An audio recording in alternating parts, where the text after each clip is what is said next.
Try to keep the play alive. Falling down, he throws to the end zone. It's caught. He's got it. Touchdown. WBZFM and HD Boston. 98.5, the Sports Hub. A Beasley Media Group station. Sports Hub headlines.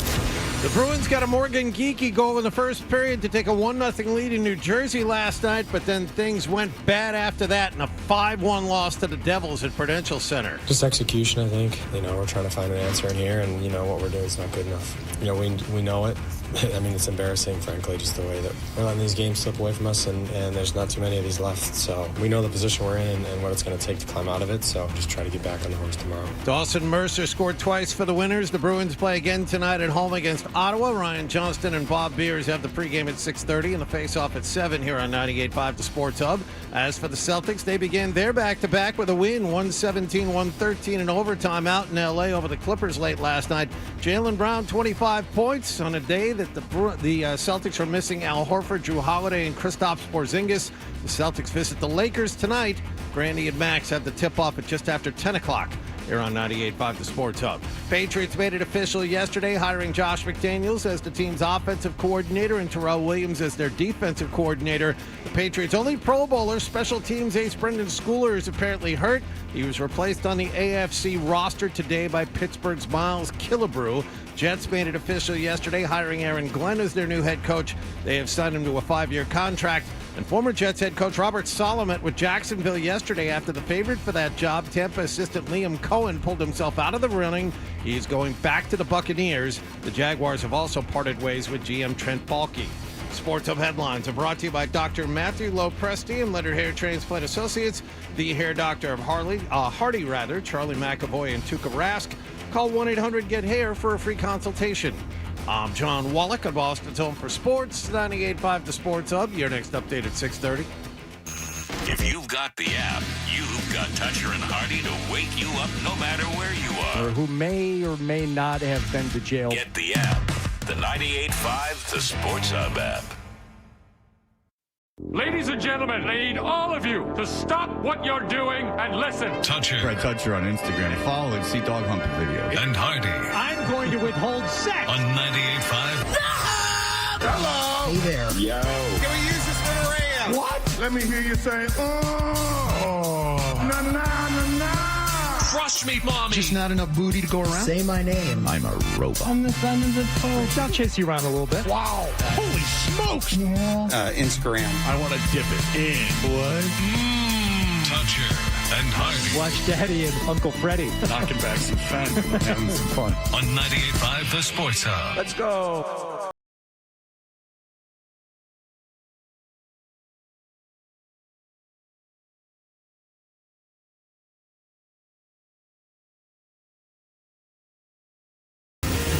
Did we have the water that's dying and the whales are being killed?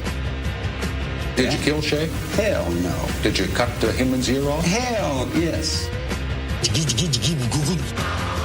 Hey, good morning, Charles Manson. Good morning, everybody. We are Toucher and Hardy, Town Fair Tire Studios, brought to you by FanDuel Sportsbook. Make every moment more with FanDuel. Watch us on YouTube. Search 98.5 The Sports Hub on YouTube and hit subscribe. And then when you subscribe, you can watch us live. You can participate in the chats. People meet each other. It's a big thing. People are surprised that people are actually black, according to Riz, who emailed us that he met a listener. And then you can do that. And then there's clips of all the shows. Joe's live at night. It's a lot of fun. Everyone have fun. Now, I get an email every day. I'm sure you guys do too, industry emails for radio, and they're usually really upbeat. A lot of big time money being spent by radio companies, and it's funny because people go like, radio's in trouble, and I'll be like, as opposed to what? As opposed to what medium? And then they'll go, well, I listen to podcasts. Well, you listen to taped radio shows, which is what a podcast is. And I got news for you. None of them make money. Just like lots of people, just cash flowing in for all those podcasts. Because now I talk to a lot of people that are buy media guys, people that own advertising agencies. My friend in Detroit made up One Pride. My One Pride, the Lions slogan. Did I tell you that already? Oh, Jay, yeah, my yeah. friend Jay. Yeah. So One Pride is everything. It's on like signs on lampposts. One Pride, Detroit. One Pride lines. One Pride lines. Well, my friend Jay, when he was at this big agency, made it up. So I went to the bathroom when I was out with Jay and my son, and Milo, I guess, went to Jay like, "Oh, so you made up One Pride?" He's like, "Yeah," and he's like, "What do you get for it?" He's like, "I don't get S, nothing, not credit, nothing, because he's not with Campbell Ewald anymore. So he's just, and he didn't get anything for it anyway. Just some guy who submitted something that somebody liked, and all of a sudden the point guy's like, "Why don't we do this?" He said Campbell Ewald had 2,100 people working at it in Detroit, and now they have like 30. Oh, wow. Because they lost GM. Oh, so, boy. like, whatever. And then the return on investment, the whole thing that influencers were going to, everyone was pouring money into influencers. Well, that's done. And by the way, Jay said that the most expensive commercial he ever worked for, the most expensive commercial shoot he ever worked for was his first one. Which one was it? It doesn't matter. It was just. Oh, yeah, it was just the years ago. Yeah. He went out to L.A. They got a real director and everything else. Wow, and I love this. This job's awesome. Yeah, and he was like, "This is like I'm like I could make movies, like because he did. He made like a documentary. He's like, I'm gonna make movies. Like, look at I'm like in Hollywood. Yeah. They took him to Alaska to like do something, and then he's like nothing. So show me an industry that's not. Everyone's so proud of themselves. None of this stuff, other stuff's working any better than this. This station's making plenty of money. In the scheme of things, I'll put the revenue this station makes above anyone. But I'll tell you this. So that's a side point. The California wildfires. Do you know anyone who's been affected by them? Yes. Yeah, so do I. Yeah. The people I know, businesses burned down, houses burned down is very sad. Well, there is hope. So I'm not making light of this. I'm telling you that obviously fires are bad, but there is hope. There is going to be a concert called the Show of Helping Hands Fire Relief Concert next Tuesday at the Canyon in Agoura Hills, California. Rita Wilde is hosting it. She's LA's radio own rock goddess, so we might not know who she is, but she's probably big in LA. You want to know who's playing? Yes, please. Mickey Dolenz. Oh. From the Monkees. Is he the last surviving I think he's the monkey? last He's the one only left, one yeah. that's left. Yep. Peter Tork is dead, you're telling me. I believe that's the case. Because I know Nesmith and the one from the Brady Bunch are dead. Peter Tork died in 2019. Davy Jones? Davy Jones is dead. I know that. Lawrence and Mickey Dolenz was like the biggest partier out of all of them. So look at him. He was part of that L.A. vampire crew with Alice Cooper and John Lennon and Harry Nilsson that like went out and got wasted all the time, and they blew Nilsson's voice out. Great documentary on Harry Nilsson. I hate his music like poison, but what a insane life for someone who with such bad music. Lawrence Juber from Wings, Airfoil, members of the Lovin' Spoonful. Come on. How many people are left from that group? Don Randy from the Wrecking Crew, which is, the famous backing band. Steve Picaro from Toto. Nice. Strawberry Alarm Clock. Who's putting this on? The Get Together Foundation, but let me finish. Okay. There is someone. Well, why did you lead with the headliners? You're supposed to do it in reverse order. I'm reading it the way it's listed. Oh, but there is someone from the Rolling Stones. Oh, is it Mick Jagger? Is it Keith Richards? No, it's Bernard Fowler. Bernard! All right, Bernard! everyone calm down and let me get through this because you're going to want to interrupt me during these names. Rob Morrow, Rosemary Butler, and Steve Postel. It goes without saying, the immediate family. Hey, there's someone that's ZZ Top adjacent, Phil Lopresti, who plays with Billy Gibbons. I just watched the documentary on the immediate family. Is that true? Yes. What's the immediate family? The immediate family was a group of session musicians who kind of picked up where the Wrecking Crew left off, but the immediate family turned into more touring musicians than studio musicians. Oh. The likes of Russ Kunkel on drums, who still tours with Lyle Lovett. All right, well, listen to this. If you want to know about a community coming together to stop something in a wildfire, Listen to this. Leland Sklar on bass. Whoa. He was part of the immediate Just family. flex those musical Well, muscles. Richard T. Bear is going to be there, and many more will be announced.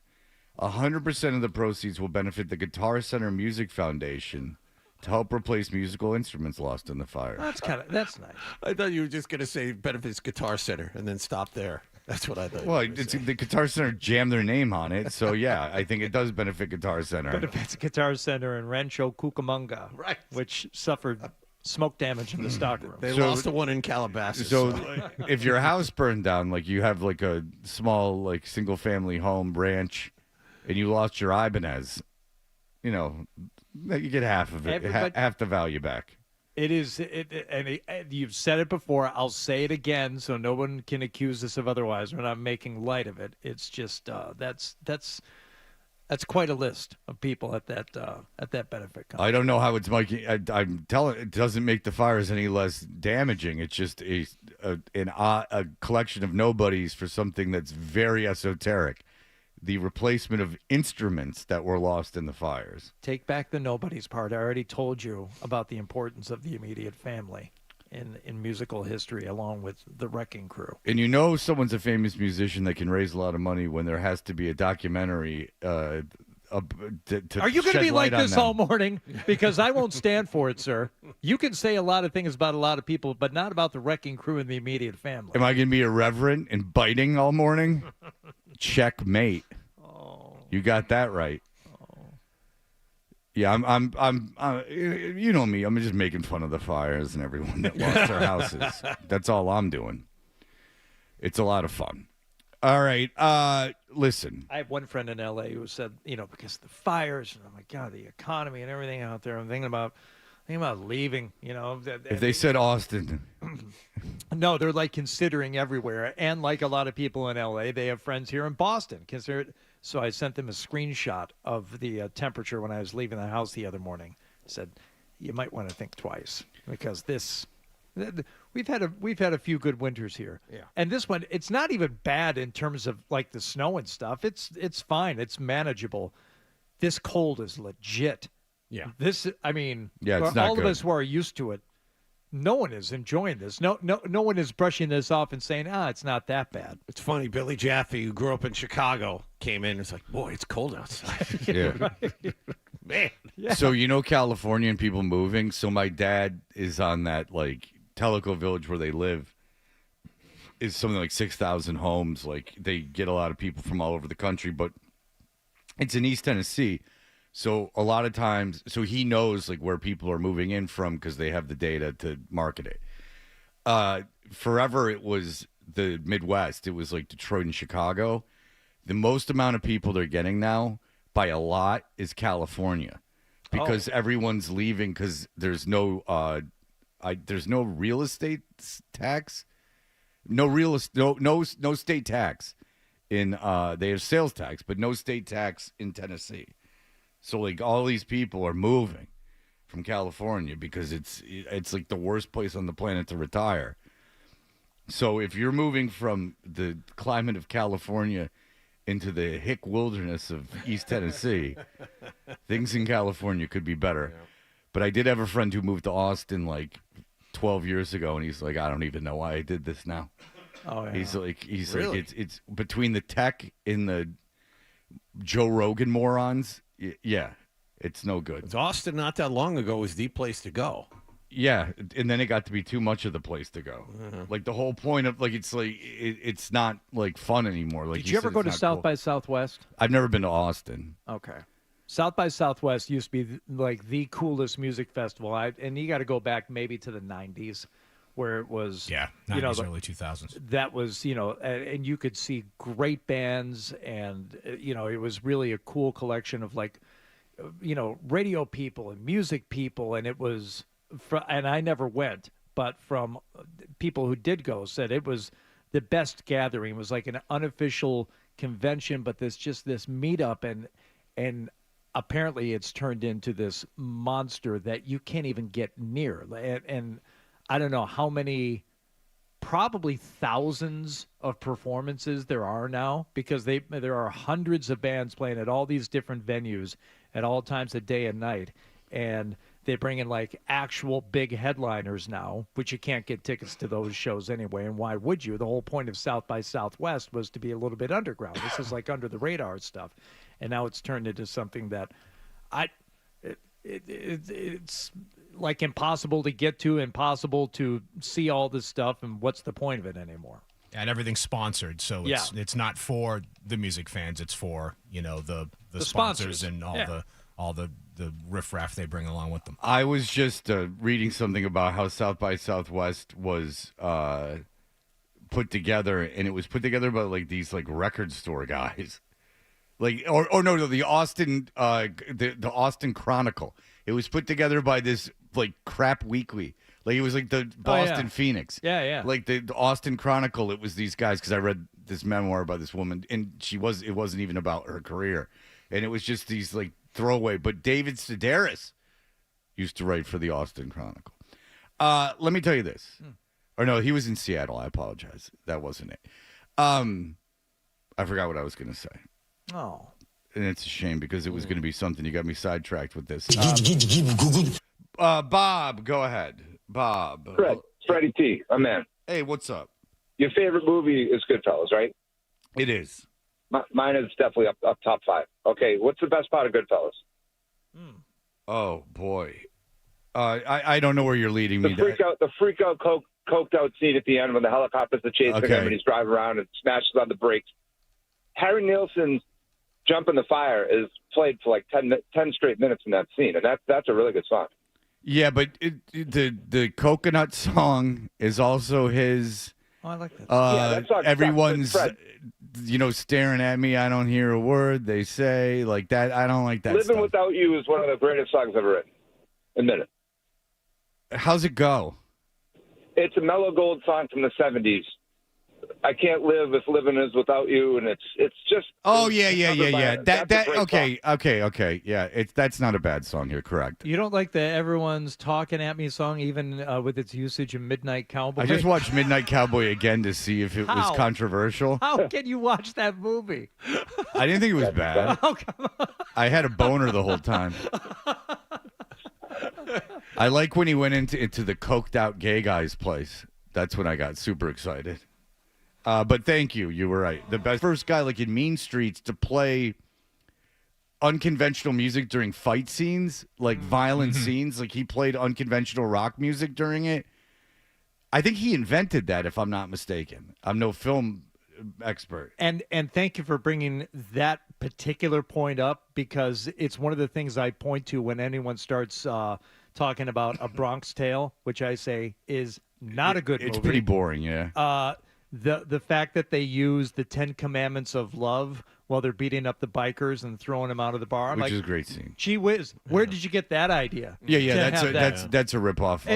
The whole thing is a ripoff, and also the movie only has 2 people in it that can what's the word I'm looking? Act. Oh yeah, you've got a cast of about 30 and only 2 actual actors in the movie. That presents a problem, A Bronx Tale. But go ahead, insist upon it. And very quickly, on the flight to Detroit, and then I finished it on the flight back, I watched Silver Linings Playbook. Oh, it's a good movie. Yeah. Oh, yeah? You guys never see it? Oh yeah, I saw it once. Watch it again. The ending is I love Jennifer Lawrence. I really find goes her. at Robert De Niro for messing with the Philadelphia. Oh, the Jennifer Lawrence, yeah. And it's not like even a sexual thing. Like I find her to be. I think of all the actors, let's just say actors in Hollywood. Good. Jennifer Lawrence is my favorite actor. Come on. Swear to God. How about that? She killed it in that comedy where she got hired to date the college kid. I find her to be like Soul Man? No. Am I thinking of the wrong one? It's just go to Brazzers and search my mom's best friend. Okay.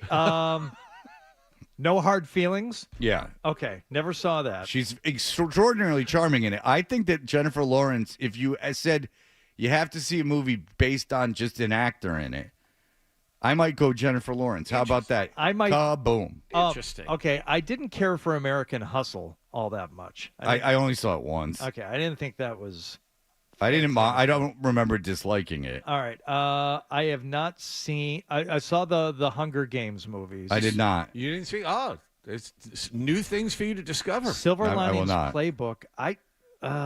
She's really good in that. Yeah, but and she's not like a minx, like a sexual object in it. She's supposed to be like the less desirable of them. I tell you what, for someone who I know pretty well, I've only seen like 2 or 3 of her movies. Maybe me too, but I just whatever she's. I think that she's a tremendous actress. I really like her. She's very charming. Okay, we're late already, but just let me say this very quickly because you're talking about Goodfellas, the famous scene where they go in through the back. I hate waiting in lines, but pay attention when they're walking through the kitchen. They go in, they go left, they make an extra turn, and they have curtains put up to make the route through the kitchen look longer than it needs to be, but they actually go down one way and then back up the same way as they are doing this route to get around it. And if you're paying attention, like, why didn't you just go right as soon as you came in through the door? Oh, because then we wouldn't have this long shot. That's something that only Hardy would bother Hardy. I'll tell you this. Completely ruin the scene entirely. Yeah, it'll ruin it for you. I would like a movie about what those Asian guys are arguing about. Maybe that's the next movie.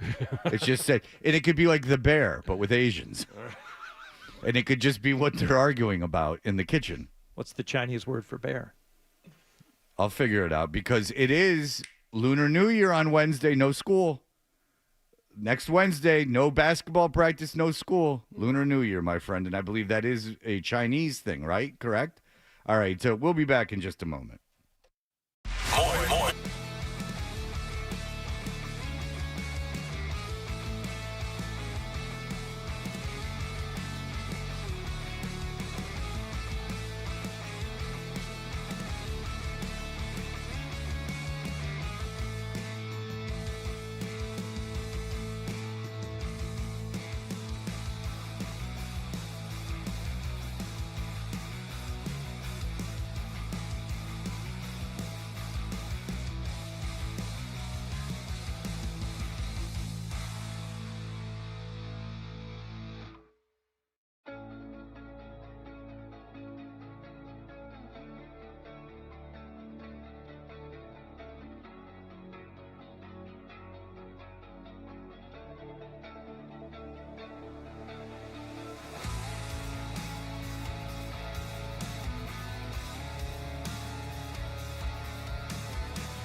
impulse, Fred. Seldom right and never wrong. Right here. Is that Dutcher or is that Hardy? Kinda looks like a poodle. It's an effing poodle, dumbass. The Sports Hub. Did you catch the game last night?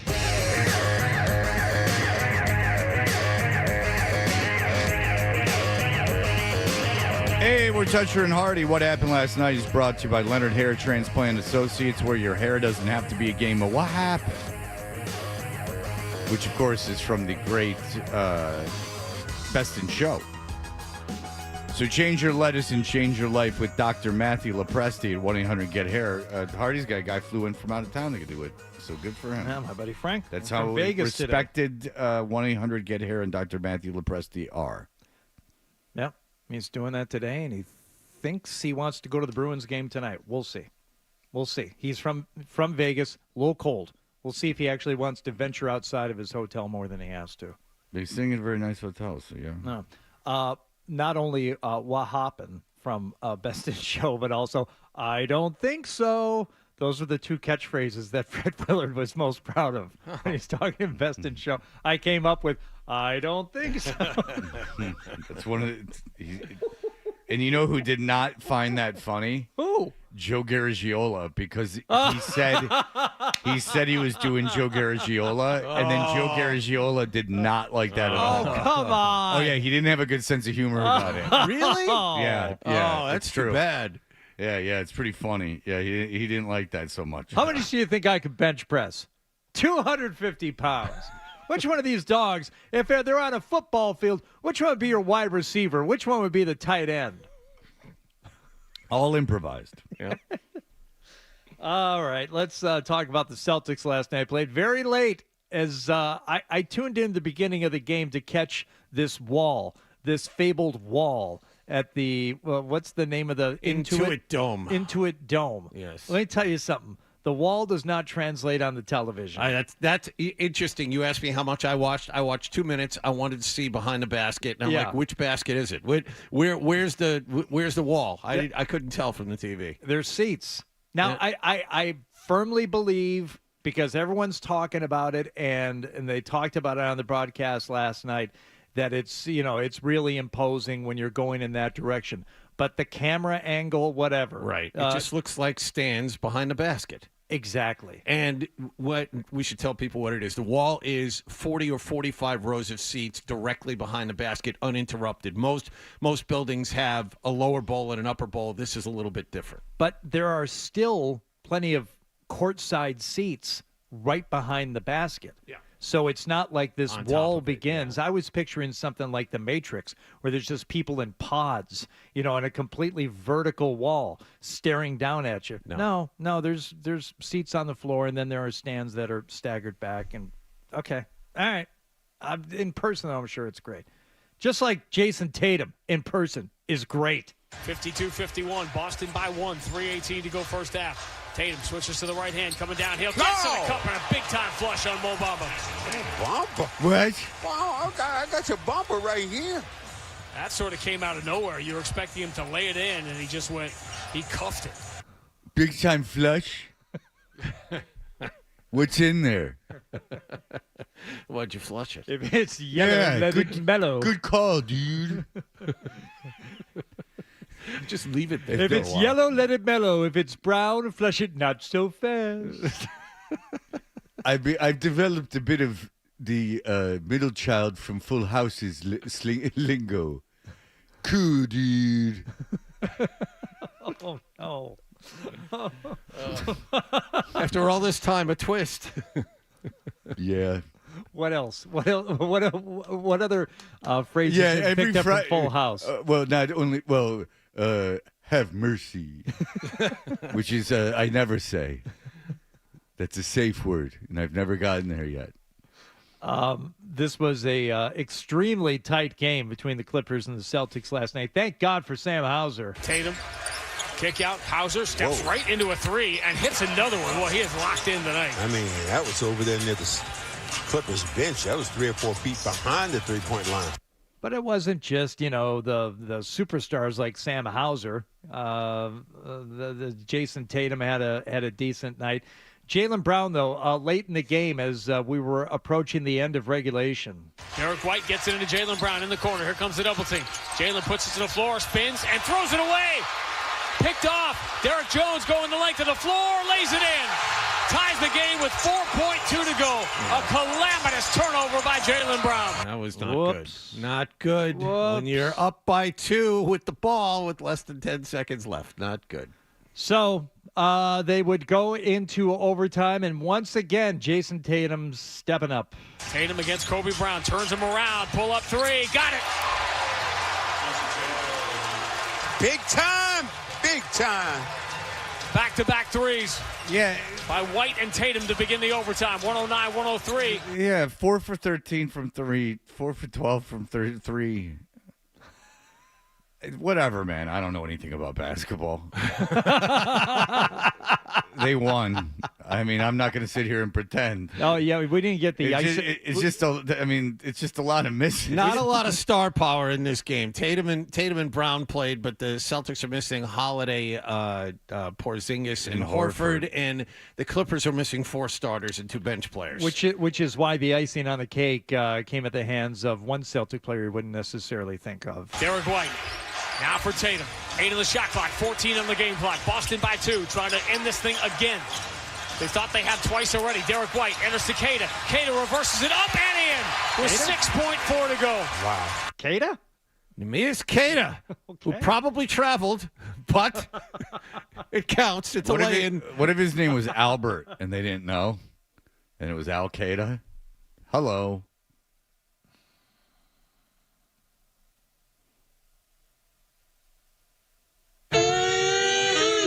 I was prepared to wait forever. I was prepared to sit here until 10.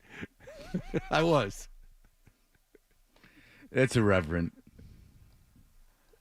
I'd rather hear obsessed with poo and feet guy talking like the DA. Full House. There's a name for it. Oh, is that the catch-all? That's just DA? Yeah. That's just DA. It's just DA. It's all funneled into one He place. should never put the picture of the woman's foot on the on the Instagram or on the MySpace or whatever the hell it was. That was the week of the ladies of DA. That's what that was. All right. I believe the woman was pregnant, too, at the time, but that's okay. Yeah, lactating probably. Jaylen Brown, 25 points. He was 2 for 2 on his three-pointers. Derek White, as you mentioned, Fred, 4 of 12. He had 20. And Jason Tatum, 4 of 13, but 24 points as the Celtics beat the Clippers 117-113. That wasn't nothing like the Lawrence Academy JV game yesterday, which was a 25-point blowout. Who'd they beat? Tabor Academy. Okay. Yeah. 4 steals, 11 points, a dunk by young Milo Tudger. What? In the game. I Really? have video. You've been sitting on this? I have video of him dunking in warm-ups. And he dunked in the game? He dunked in the game. Yeah, it wasn't the most decisive dunk of all time, but yes, he can't palm it. So he has to get it up and get it over the rim. You dunk in a game regardless of how it happens. That's great. Yeah. Yeah. It was very exciting. Very exciting for the 5 people there. All right. He got into school. He got into school. He went from varsity at the old school to JV. I'm very disappointed. I understand. Well, considering this really isn't his sport, that's still pretty good. I don't care for it. I want him always striving for excellence. Got it. I don't care for it. So the Celtics continue their Western road trip. They now have wins over the Warriors and the Clippers. Tonight they visit the Lakers in the second night of back-to-backs. So who's in for the Lakers? Who's out for the Lakers? It's a toss-up every night. I think LeBron and what's his name are going to play tonight. As long as J.J. Redick's there, that's all I care about. J.J. Redick should be fine. Yeah. Anthony Davis. I think both of them are going to play this evening. All right. But the Celtics didn't have Drew Holiday. They didn't have Porzingis. They didn't have Horford. I bet all 3 of them play tonight. And something to watch for. Jaylen Brown said after the game he rolled his ankle. So we'll see if he is able to answer the bell. I would give Holiday a lot of time off. Yeah. If I was the Celtics. Well, they're treating him like they do Horford now when you have back-to-backs. I mean, I think technically the injury was right shoulder impingement, and Horford had a sprained toe, but they're figuring They're doing the same thing. I think you put it the best way, though, is that Holiday has to be treated like Horford this year because absolutely. Holiday is obviously burnt out. I think the that I know. With regard to the Celtics injuries, I believe this is what Joe Mazzulla is speaking with Abby Chin about here. Injury updates, there's nothing online yet. So there's no updates. Is Drew going to try and go? Waiting to hear from the medical staff. We'll see how he feels, but there's no updates. So then a follow-up question to that. We've not. No update to the question. Thank you. Yep. He didn't want to hear any follow-ups. Yeah. He's sick of all your follow-ups, Abby Chin. Always putting his feet to the fire. You're going to have a coin dropped at your feet, Abby. Beat me to it. Careful. Careful. Anthony Davis and LeBron James both probable for this evening. Oh. Yeah, well, Davis has no right calves. follow-ups. Don't ask any more follow-ups. This is pressure. There's HIPAA violations. You can't just be asking about injuries. Abby Chin's always pushing him too far. Exactly. Asking him who's playing. I know, of all the people you should just answer, she would be the one. Hey, easy, Diane Sawyer, Quit badgering me. Yeah. This is a gotcha interview, I see. You got me under false pretenses. Set me up! And now you're pestering me on who's playing in a game tomorrow? Who is this woman? I've never seen her before. I don't trust her. Yeah, who's this succubus that's taking over my life? Boys, I think we should wait before we get to all the Bruins highlights from last night. Yeah. How long did you I had to coach my daughter's basketball practice from 8 to 9. It was 1-0 when I got in there. You missed the best part. That was I saw your tweet actually is what I first saw about just get rid of everyone. Just and then, blow it up and start over. and That's then how I felt after the second period. And then I thought, perhaps they've lost that lead. It was so bad. It's just I not kept thinking about Billy Jaffe sitting in here telling me that the Bruins were unbeaten in their last 4 games. Kidding or not? I mean, after watching them play against San Jose and they were losing after 2 periods, it's just a horrible hockey team. Well, I want to get into it because I also, as a fan, want to ask you of your opinion because I know how I feel. Okay. As a fan, I'm not paying to watch it. Hell no. I'm not. I will Considering not. the prices for Bruins tickets? My God! With no. all the money I've spent on going to games over my time here in Boston, because again, Red Sox. I like going to Red Sox and Bruins games. I'm a fan of the Bruins. I will not pay to go see this team, and I will also. I know what I want as a fan to happen, and I'll see what you want. Yeah, and Jonathan, the context of it as well after morning skate is something that needs to be discussed also, and it goes to leadership, but we can get into it. Yeah, there's a big problem going on with that team. Something's going on, and the coaching was not the issue as we probably figured out beforehand because Jim Montgomery is a good coach. Through the same, Sacco's going through the exact same crap that Montgomery did. Right. Yep. So I knew Montgomery. I knew this wasn't going to solve anything. Got the dead cat bounce, though. Got the dead cat bounce for a while, didn't we, Hardy? Oh, yeah. For a handful of games. Yes. Yeah, we'll do an experiment and see how big it is. All right, we'll be right back. Here are the headlines. Sports Hub headlines.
can, but make sure you bring the Sports Hub app with you so you can hear more of Todger and Hardy. That's what I want on my tombstone. On the Sports Hub. Our boards.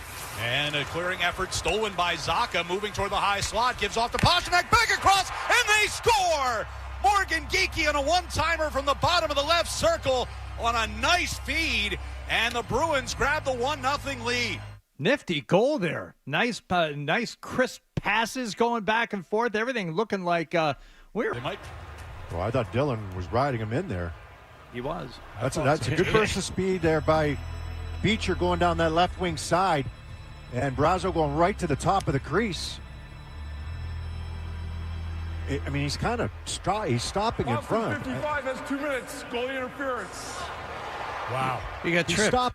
He got tripped. He got his skates taken out from under him, and he slid into the goaltender. He got his skates taken out. He got pushed in a little bit, and Markstrom got hurt. So that was a very reactionary call by the officials. Yeah, if Markstrom is fine, they don't make that call. Correct. Yes. Yes.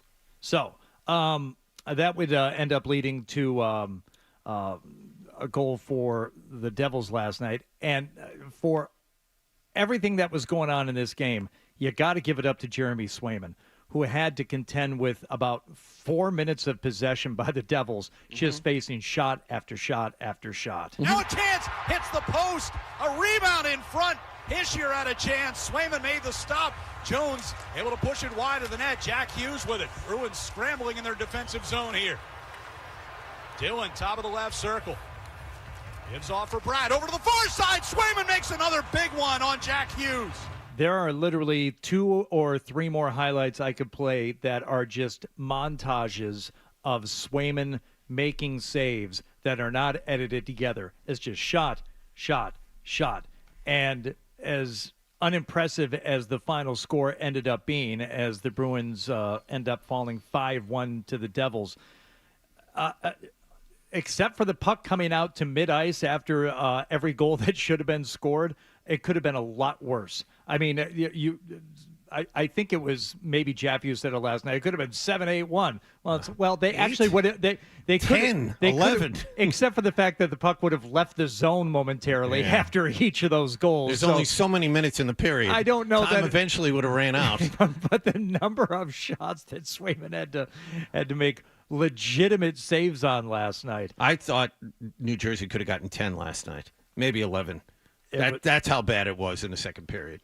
They scored 4 goals in the second period, and I don't know why. I still get a visceral reaction when Dougie Hamilton scores against his team, but I was not happy with that either. Wait, so his life's not going so great. It's not like he's gone out to great fame and fortune. I know, but that one time of the power play goal bothered me for whatever reason. Anyway, maybe it's cuts for a cause hangover. I don't know what it is. He was not a good. I shouldn't say he's not a good guy. He just wasn't a nice fella. No. Like he wasn't a good person to be with. No. So 5-1. Swayman got pulled after 2 periods. It was not his fault. Because he's playing tonight. Yeah, they not his fault. figured. Well, no, they pulled Swayman for good reasons. Yeah.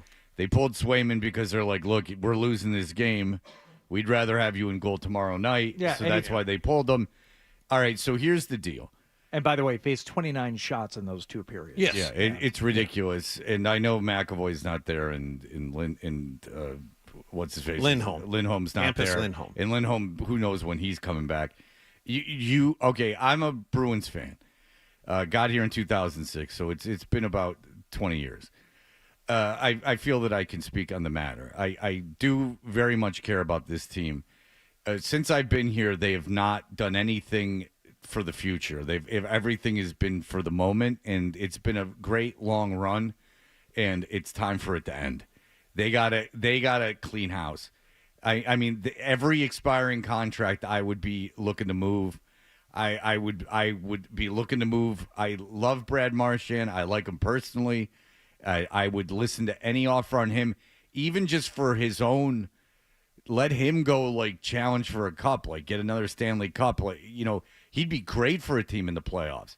I mean, he would be exactly the kind of guy. Billy Off-Air yesterday made a good thing, like the Mark Recchi deal that the Bruins made the year that they won the playoffs, or whenever around when they had won the Stanley Cup.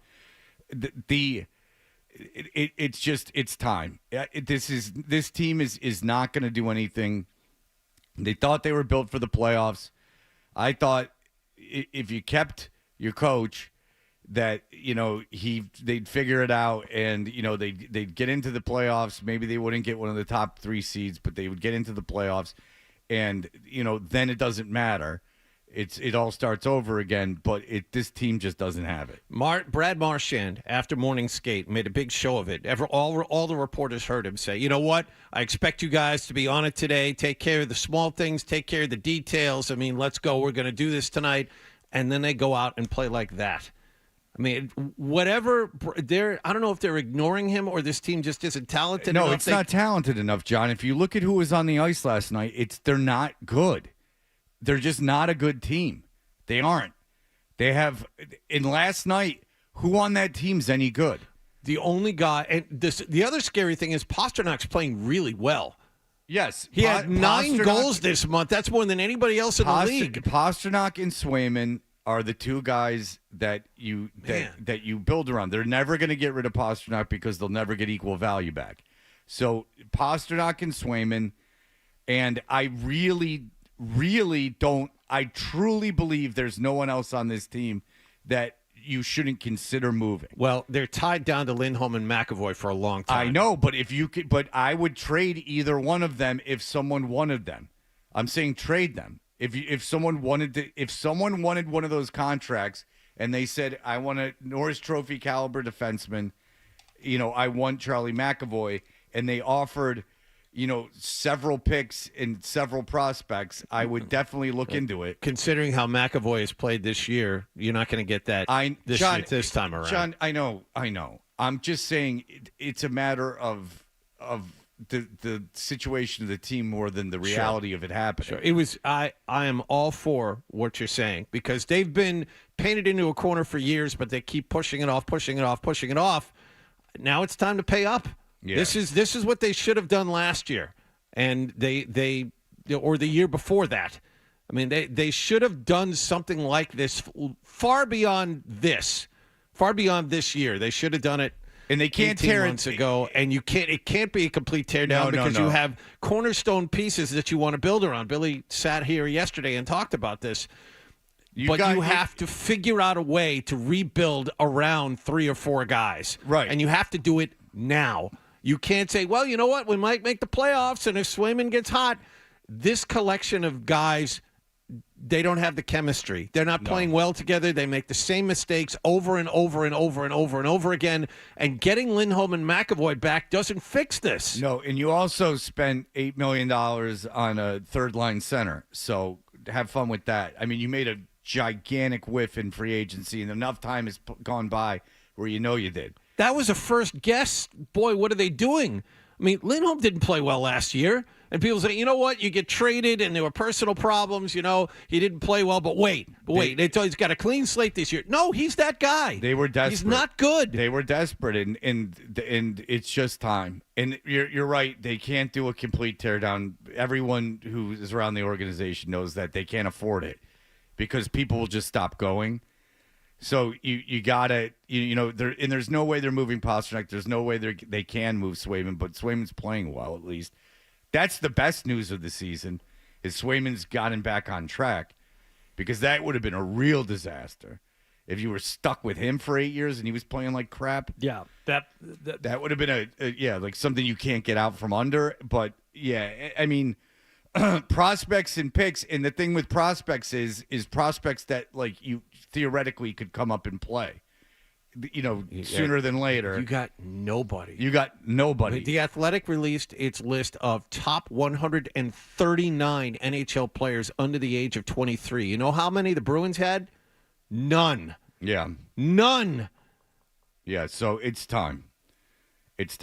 All right, we will be back. Is he here? Oh, is he here? Of course he's here. He's here. I felt the presence. We have someone, just you don't want to miss this. Someone's back. We will have that for you in just a moment. You're listening to Toucher and Hardy on the Sports Hub.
Zaka cross, they scored. Porzingis. Point a shot, rebound, score. WBZ-FM and HD Boston 98.5, the Sports Hub. Beasley Media Group Station. Sports Hub headlines. Well, the Bruins had an ugly night in New Jersey. The Devils scored 4 times in the second period on their way to a 5-1 win at Prudential Center. Morgan Geekie, the only goal of the game for the Bruins. They're back home tonight to play Ottawa. Ryan Johnston and Bob Beers have the pregame at 6:30 and the face-off at 7 here on 98.5 The Sports Hub. The Celtics were down Al Horford, Drew Holiday, and Kristaps Porzingis, but they still had enough to beat the Clippers in L.A. 117-113 in overtime. Jaylen Brown had 25 points in the win. Joe Mazzulla's team is now 2-0 on a 4-game road trip. Yeah, I just like the way we played in general as a team the last couple games. Just kind of like the intentions. I think the process towards where we're trying to get to has gotten a little bit better. We just got to kind of continue that going forward. Celtics play again tonight against the Lakers. Grandy and Max have the tip-off at just after 10 p.m. here on 98.5 The Sports Hub. Miami suspended Jimmy Butler again, fresh from a 7-game team suspension. The Heat now added 2 more games after he missed a team flight to Milwaukee yesterday. Patriots have hired Josh McDaniels as their offensive coordinator and Terrell Williams as their defensive coordinator. Special teams ace Brendan Schooler will not be able to participate in the Pro Bowl games. He was replaced on the AFC roster yesterday by Pittsburgh's Miles Killebrew. The Jets made it official yesterday, hiring Aaron Glenn as their new head coach and signing him to a 5-year contract. Sports Hub headlines are brought to you by John Sewer and Drain Cleaning. With over 50 trucks on the road, because your clogged drain is their emergency, go to johnsewer.com. I'm John Wallach on Boston's Home for Sports, 98.5 The Sports Hub. Your next update at 7:30. Start your day. Ooh, that's a good one. Work through your day. What's that thing we do at the end of the show? And end your day. I'm not giving you an opinion. I don't know. Right here. 98.5 The Sports Hub. Is elongating. Weekday mornings. Here goes Hardy. Toucher and Hardy. I no longer love things. Let's go. Let's ride. 98.5. Like, let's roll the dice. Hey, we are Toucher and Hardy, brought to you by FanDuel Sportsbook. Make every moment more with FanDuel. You can watch us on YouTube live, and you really want to be on it now because we have an in-studio guest. Just search 98.5 The Sports Hub and subscribe on YouTube. There's 506 strong. I look for this to get well into the thousands and thousands and thousands when I make the announcement of who's here. 5 figures, I'm pretty sure. So a lot of people go, Fred, you've given us so much for so many years on the radio. What knowledge can you give us beyond what you say for the 20 hours a week you're on the air? And I say, there is a way. If you just reach out, oftentimes I will take your hand and I will guide you. Figuratively, I won't actually touch you, but I will guide you. Such was the case when last year I was asked to speak at a convention that, the Talkers Convention. It's kind of a big deal. It was me and a bunch of libertarian political hosts that had ponytails and carrying guns. And it was at Hofstra University. Now, I walk into Hofstra University, and there's other shows broadcasting. I did my show from there. But there was one studio that was full of young minds wanting to see greatness. And that greatness was me. And they probably thought that day, that was it. They were going to have a healthy distance, and they were going to observe and then take what they had saw and run with it, but that was not the case. I said to them, students, reach out to me. Reach out to me. There's more to learn. And one did. And oh, did he learn. And now the son is back. The prodigal son has returned. Yes, indeed. Hey there. It's Isaac. Welcome back, Isaac. To see you. Look great. Yeah, thank you for having me. Yeah, Isaac, I saw you at Wegmans. That's right. And you were all decked out in Army gear. You had an Army sweatshirt on and an Army hat. What's going on with your love of Army? My grandfathers both served. My grandfather, my father's side, was in the Army. He was at Fort Benning, and my grandfather on my mother's side was Hell in the yeah. Navy. Yeah. That's right. Isaac's Tell them family. I said Hardy said thank you for your service. Not so much the other guys. But tell them I said it. I mean, that's just who's surprised that Isaac comes from, that his grandparents were in the armed forces defending this country. It's people like Isaac that keep this country free. And the democracy, the great, great democracy that it is today. Isaac, you were an intern with us for how long? It was a little bit more than a month and a half.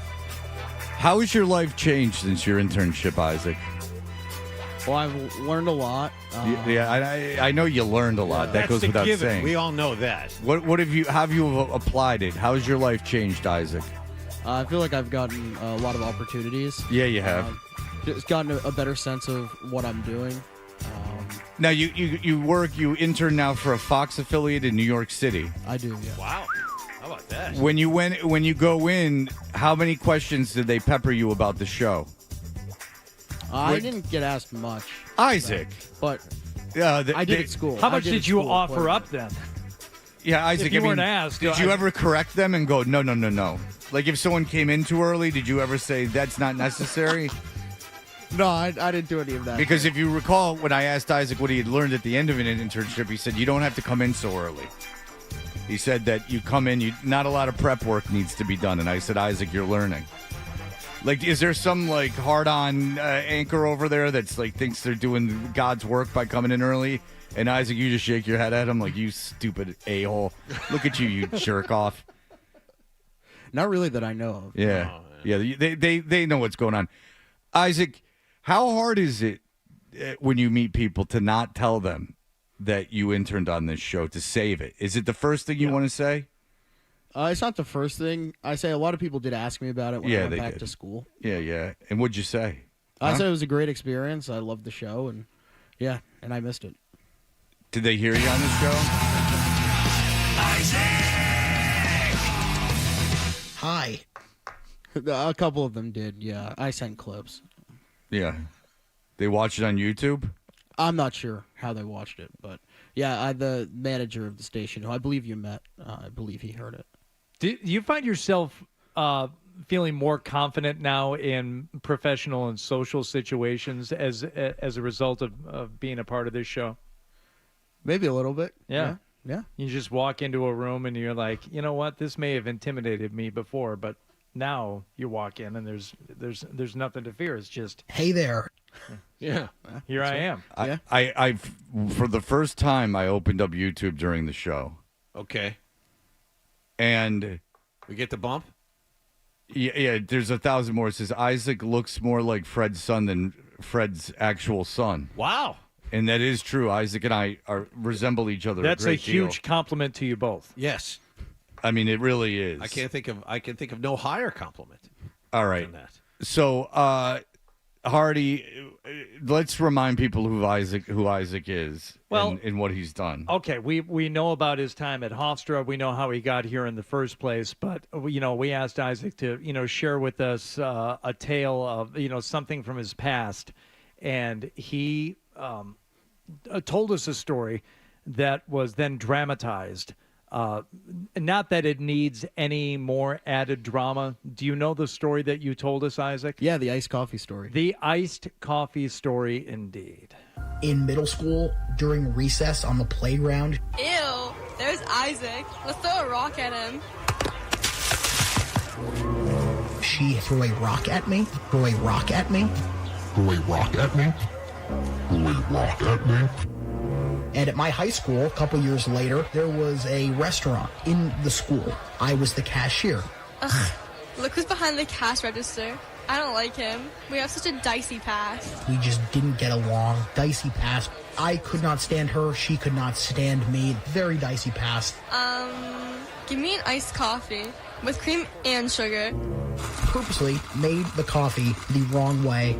A lot of cream and sugar. A lot of cream. Entire cup with ice. So little coffee.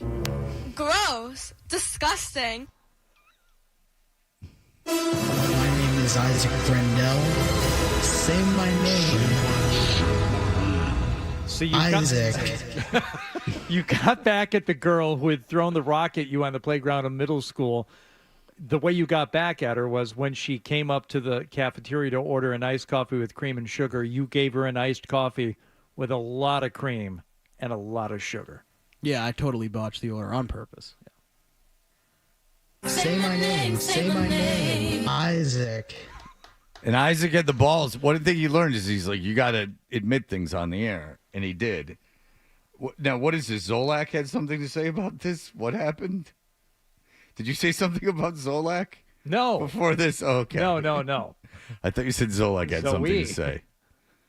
Huh? Zoe. Oh, Zoe. Oh, the Zoe Zoe. thing. Oh, that's right. Zoe. Oh, yeah, that was my daughter on that. That's right. My daughter, it was very hard for her to play the role of someone who did not like Isaac because Right. she liked Isaac very much. Right.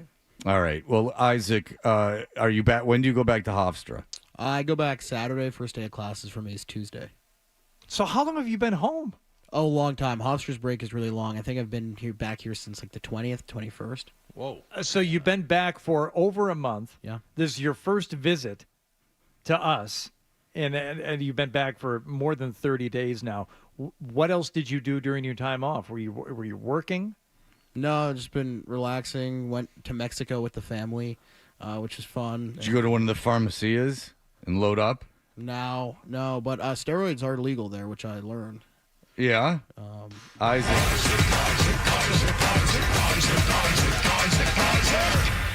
Yep, that's me. Isaac, are you taking steroids? Oh, I'm not. No, I don't do that. Did you inject anything while you were there? I did not. No. Okay. Were you in Tijuana? No, I got Cancun. Oh, yeah. Did you party? A little bit, yeah. Yeah. What'd you do? My brother and I hang out. Well, it was fun, and my mother, her best friend, and her husband, they were there, so we partied. Oh boy, I can only imagine. Yeah, golfed a couple times. Yeah, so she have eyes for you? No, she hates me. She hates you? She's not a fan of me. Why, Isaac? I know. I think she likes me because she loves my mother, but we have different philosophies on certain things going back a while now. We'll just leave it at that. But she is a nice woman. You don't want to rip that Band-Aid off. Maybe not so much, but no, she's a nice woman. Philosophies on what? Age differences in relationships? No, we have different political opinions that, maybe she's not as tolerant as some of those. Yeah, she doesn't like that you're a proud boy? Definitely not that. Or your support of the army? Is she one of these fascists that are running around defund the police people, Isaac? I'm not sure. I haven't really discussed it, but it's hard. Like when you're with people for a week, it's hard for it to not come up. Yeah, especially when you're a powder keg like you. It's too bad because oftentimes philosophy is what can bring two people together. We've seen it recently with the likes of a former head coach around here. And a love of philosophy actually got him into the love of his life. And it's too bad that it has actually had the opposite effect with you in this relationship. Do you think that your mom's friend is attracted to you? And maybe that's what this like kind of... Is she good looking? No comment. Oh, no. Is she overweight? Oh, definitely not overweight. Okay, no. Definitely not overweight. Oh, no. Yeah. Okay. Okay. He's kind of hard to read, Isaac. Yeah, because I have a feeling that there is a little bit of tension between him and her. I'm picking that up like over here, it too. seems like that it might not be political so much as sexual. Right, Isaac? I don't think that's the case. Why are you turning red then? All right. Well, he just came in that way. Yeah. I'm sorry. Isaac Brendel, motherfucking Brendel. Hi. That's a good point. Okay. All right. Well, Isaac, look. Everyone loves Isaac. Are you going to hang around for a while? Yeah, I'd love to. Yeah. Yeah. Why don't you just soak in some more stuff before you get back to Hofstra? Yeah, that'd be great. Okay. And everything's going well at Hofstra? You keeping your grades up, Isaac? Yeah, definitely keeping my grades up. I was happy with them, and yeah, it was good. A's and B's. Yeah, for the Isaac. Yeah. All right. I mean, if you want to get that, if you want to be like Tyler Milken's cousin and get that 5th year, advanced degree in communications, if you want to dump another $70,000 into that, that's what I suggest you do. All right, Isaac. Well, look, it's a pleasure seeing you. I'm sorry that you didn't get along with your mom's friend, but I'm glad you had a good time in Cancun. And again, thank your grandparents for their service. Oh, I will. Thank you. All right. Thank you, Isaac. We appreciate it. Yeah, thanks for having me. Now what are we going to do? Hi, I'm Isaac. And we should have had Isaac on later in the show because now it just feels like everything else is going to... Maybe we should just shut it down. Take the rest of the morning off. I mean, Isaac, you brought this to a new level. All right. Thank you, Isaac. Thank you. All right, there you go. Our friend Isaac just shows you the power of an internship over here. He's at the Fox affiliate in New York City. They can't tell him a thing that he doesn't already know. Mm-hmm. He's going to be running the show over there pretty soon. Right, Isaac? Yeah, we'll see. That's the goal. Yeah. All right, there you go. That's Isaac. Say my name. Isaac. Hey there. Hi, Isaac. Hi, I'm Isaac. All right, very good. We'll be back. There is a athlete that I just found out this morning was coming after our own Hardy. And it's an athlete you have championed before. Well, we'll get into that because this guy owes us plenty. Yep. Me especially, and I'm not playing around. But there was an athlete, a local athlete that got in a real sport. They got pissed off at Hardy for something that Hardy said on the air yesterday and expressed it publicly, and we will have that for you in just a moment. My name is Isaac Brendel. Say my name. Isaac. You're listening to Toucher and Hardy on the Sports Hub. Oh, my goodness, yes. More...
A golden ticket I've gotten.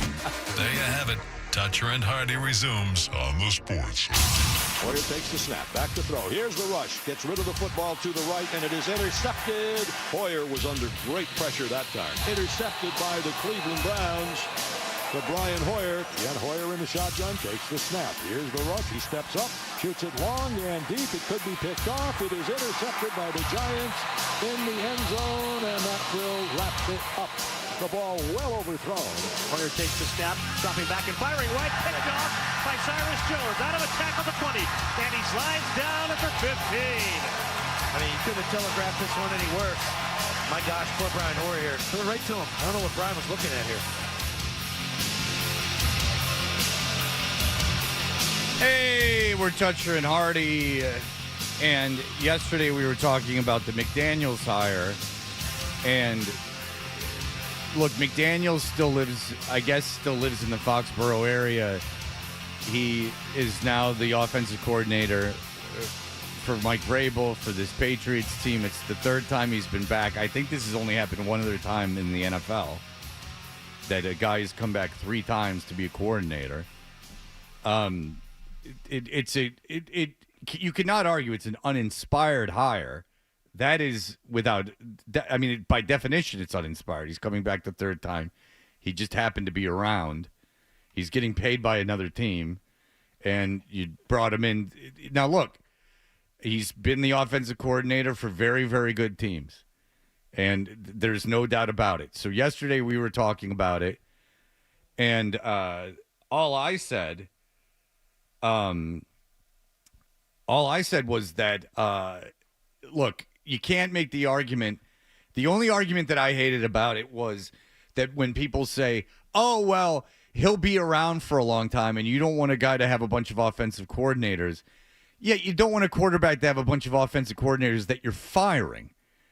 If your quarterback has an offensive coordinator that sticks around for 2 years and gets another job, the reason they got that other job is because they developed the quarterback and you had an effective offense.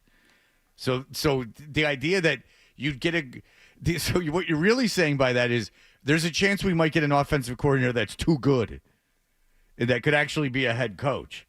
Like Josh McDaniels, no matter how good he is going to have to be here because there's no way he'll be a head coach again. So there we are. That was really my only argument that I'd been hearing that I had a problem with. Hardy, you brought up his past outside of with having Tom Brady. Yeah, and this was essentially in response to everyone who I heard, and it wasn't across the board, but there was a lot of, okay, it's another familiar face coming back to Foxborough, and maybe once again the Patriots didn't do a far and wide search for an offensive coordinator, but at least we know Josh McDaniels is a great offensive coordinator, and they didn't go out and find the next, biggest, best thing. But at least we know, this will work because he's a great offensive coordinator. And again, instead of just accepting that, right? Mm-hmm. Yeah, of course he is. The Super Bowls. Josh McDaniels is the offensive coordinator with the Super. Yeah. I thought about it for 5 seconds. I spent 5 seconds thinking about it. I said, well, do we actually know this to be true? Because when you look at the entire body of work, and Josh McDaniels was here along with Tom Brady and Bill Belichick and this incredible run of success, which of course was a team effort.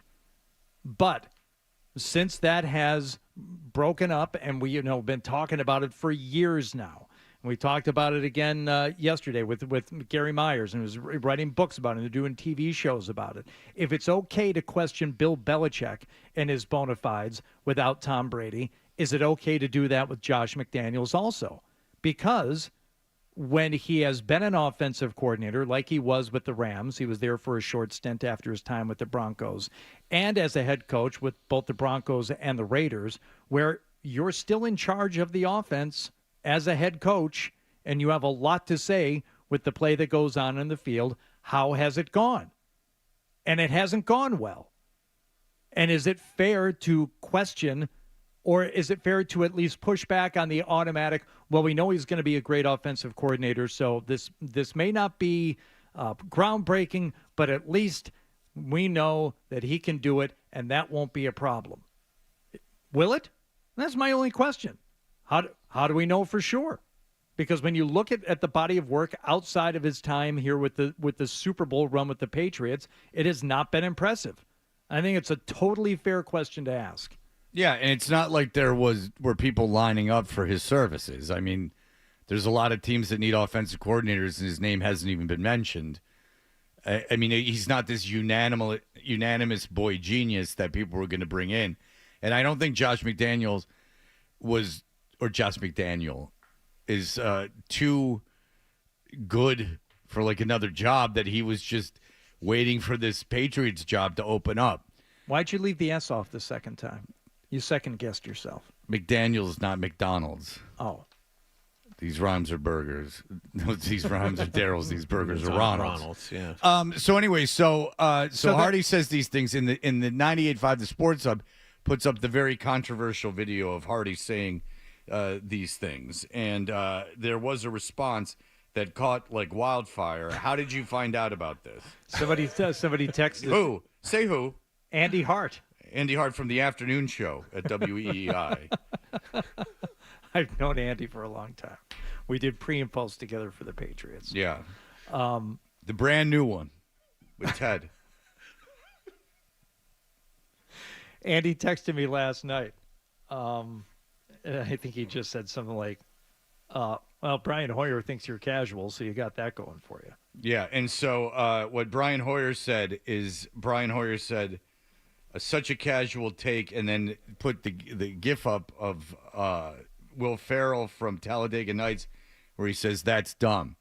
Right. So you know Hoyer's on point when he's expressing himself through GIFs, which is one of the most annoying things about the internet that exists in a true sign of stupidity.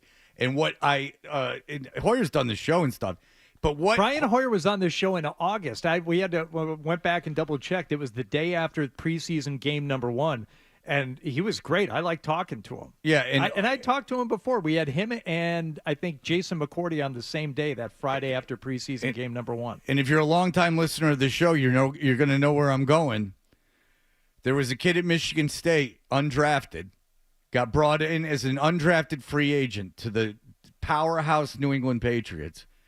We had a young Christopher Gasper on the show. We had just started as a program, and I said to Gasper, Brian Hoyer is going to make this team. And he poo-pooed it. You don't know anything about I like Christopher Gasper, by the way, too, and I like him a lot on the radio. But he said, but in this case, he was poo-pooing us because we were the new kids in town. You know, these guys are gonna be, thrown away, crumpled up and thrown away. And he said, oh, no, there's no way Hoyer's going to make this team, whatever. And I said, yes, he will. I watched him at Michigan State. So really, Brian, I was your first champion in this town in media. So if this show is so dumb and so ill-informed, then maybe I take back what I said about you. You know that the Patriots listen. Maybe I'm the reason that you made that team. The Patriots do listen, and they react to fans. They absolutely do. I got this Joe Milton jersey in front of me because the Patriots know what I was saying about him. But he didn't get his job because of you. As a matter of fact, he got his job despite you. Yeah. Well, you know what? They had a bad head coach. I mean, they gave a guy with no bona fides the job. Even before the draft, you could not say enough bad things about Joe Milton at the combine. Oh, he's got a great arm, but he sucks as a quarterback. Well, and the Patriots drafted him anyway. It annoyed me that everyone was going crazy about Joe Milton's arm, and I just said he wasn't a good quarterback. If anything, recent history has proven the Patriots go against what it is you say. Yeah, but probably back then they were listening, if you think about it. But I look, Brian Hoyer's obviously friends with Josh McDaniels. They're obviously friends. I mean, Josh McDaniels kept them around. I mean, Hoyer was essentially a coach, a player coach he played well past his ability to play football. I mean, he stuck around to mentor. You'd agree with that, right? He was in uniform to help other quarterbacks. He was the safety net of safety nets, break in case of emergency. Yeah, but he was more there to mentor Mac Jones, and so he was a part of that process. Yes. So, of course, to him, his friend in something he was involved with, he's going to say that why would you challenge it? I was there. Josh McDaniels is brilliant. Look what he did so much for me. I was there, and I was helping mentor Mac Jones. Well, all right. But what about when you weren't there? I mean, and why? And then, so if you have all this information, why didn't you share it with every other team that didn't want him as an offensive coordinator? Right. And some of the other pushback, I think, is just laughable. A lot of people immediately point to the first season with Mac Jones and throw out all the stats, that they were 6th in scoring and this and that and the other. That was the season they hung 50 on a terrible Jets team, and I think that maybe 50-plus against Jacksonville in week 17 or something. And, they made the playoffs that year. They got blown out. That was the most fraudulent playoff team I've seen in recent memory. That team had no business being in the playoffs, and they fell apart. They lost 3 or 4 at the end of that season. They didn't finish well. They were great during the middle of the season. They played like crap in December and got their asses kicked in Buffalo that week. Yes. The argument is Mac Jones, we all know, is not a good quarterback. The best he has ever looked is when Josh McDaniels was his offensive coordinator. Can we agree on that? Yes, and I know that Josh McDaniels has been, working with Ohio State and stuff to – not on the books to see how college operations are working so he can kind of dumb down his system, I guess. But here's the thing. If this is going to be what it is and everyone's going to go how great this is unanimously and this is a can't-miss proposition with Vrabel and McDaniels, then you better be good next year. You better you don't have to make the playoffs, but you better be kicking around in December. Because you're setting this up, if this is the way that you guys, and Hoyer's a part of the organization, basically. If this is the way you're setting things up, that your buddies are so brilliant and so great, you got a quarterback. He better be better than last year, right? Mm-hmm. A lot better than last year, right? Because obviously Van Pelt's terrible, and May was still showed as the second best quarterback in that draft behind an all-time rookie. So May showed as, this great rookie quarterback.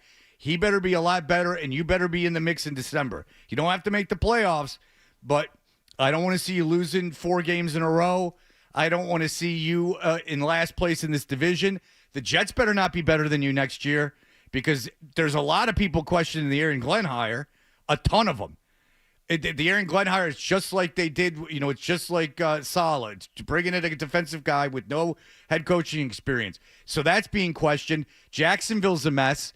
They had to fire they can't get the effing offensive coordinator for Tampa Bay to go there. Because they had a bad GM who no one wanted to work with. You better be better than Chicago. Or maybe you don't have to be better than Chicago, but may better be as good as Caleb Williams.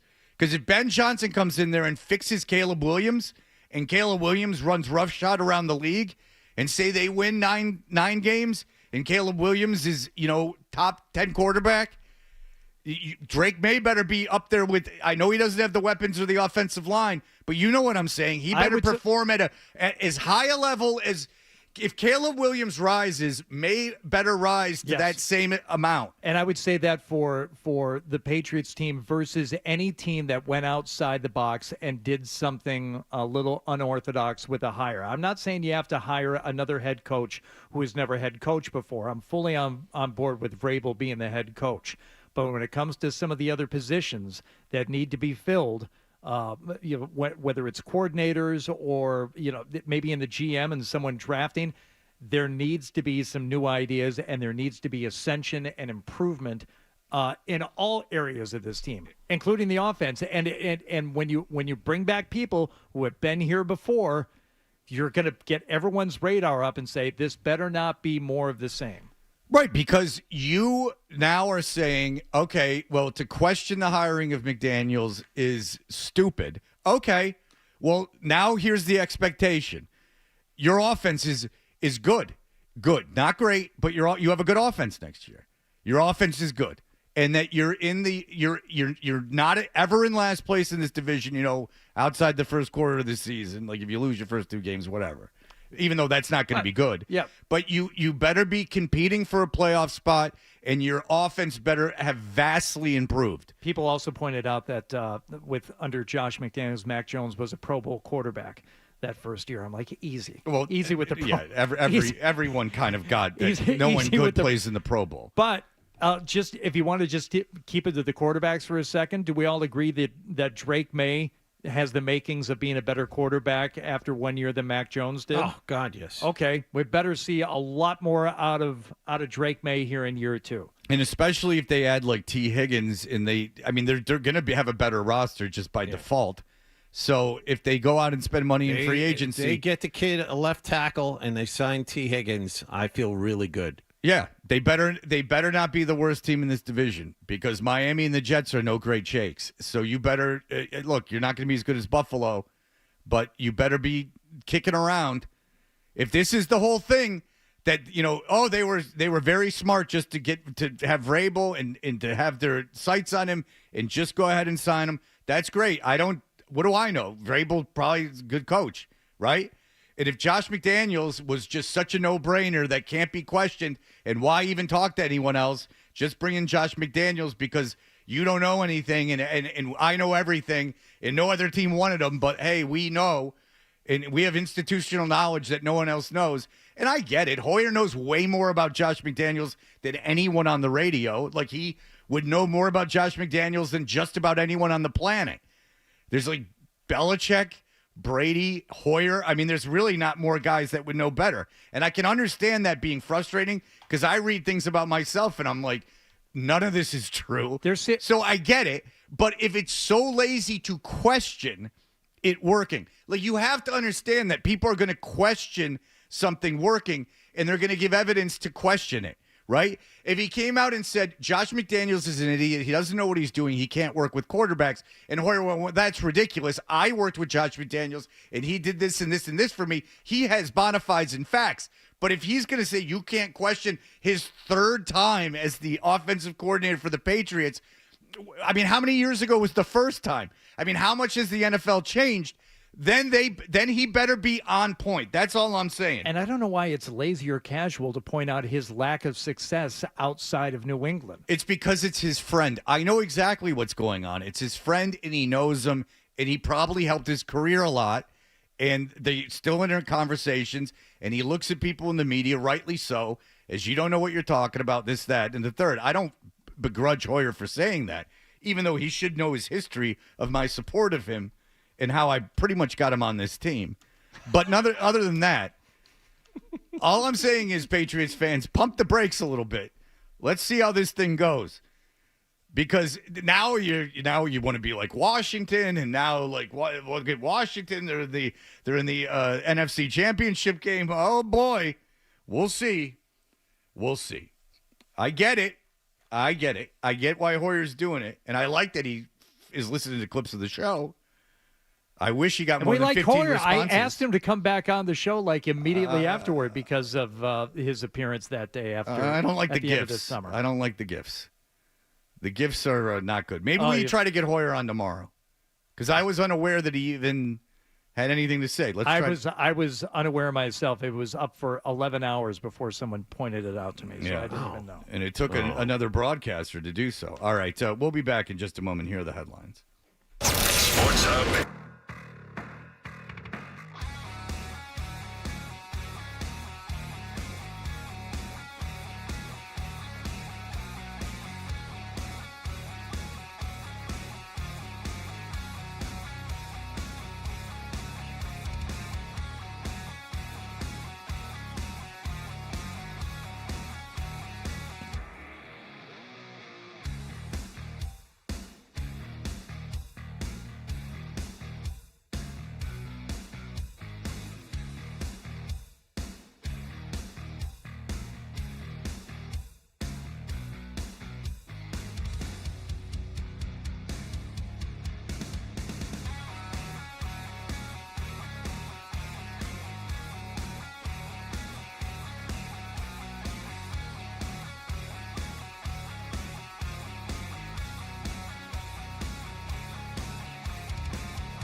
And you wanted to hear more music in the morning. Never had to knock on wood, but I never had it yet. Oh, you said you didn't want to hear more music in the morning. Okay. Here's more Toucher and they gather together, and that's how they like to have relationships and stuff like that.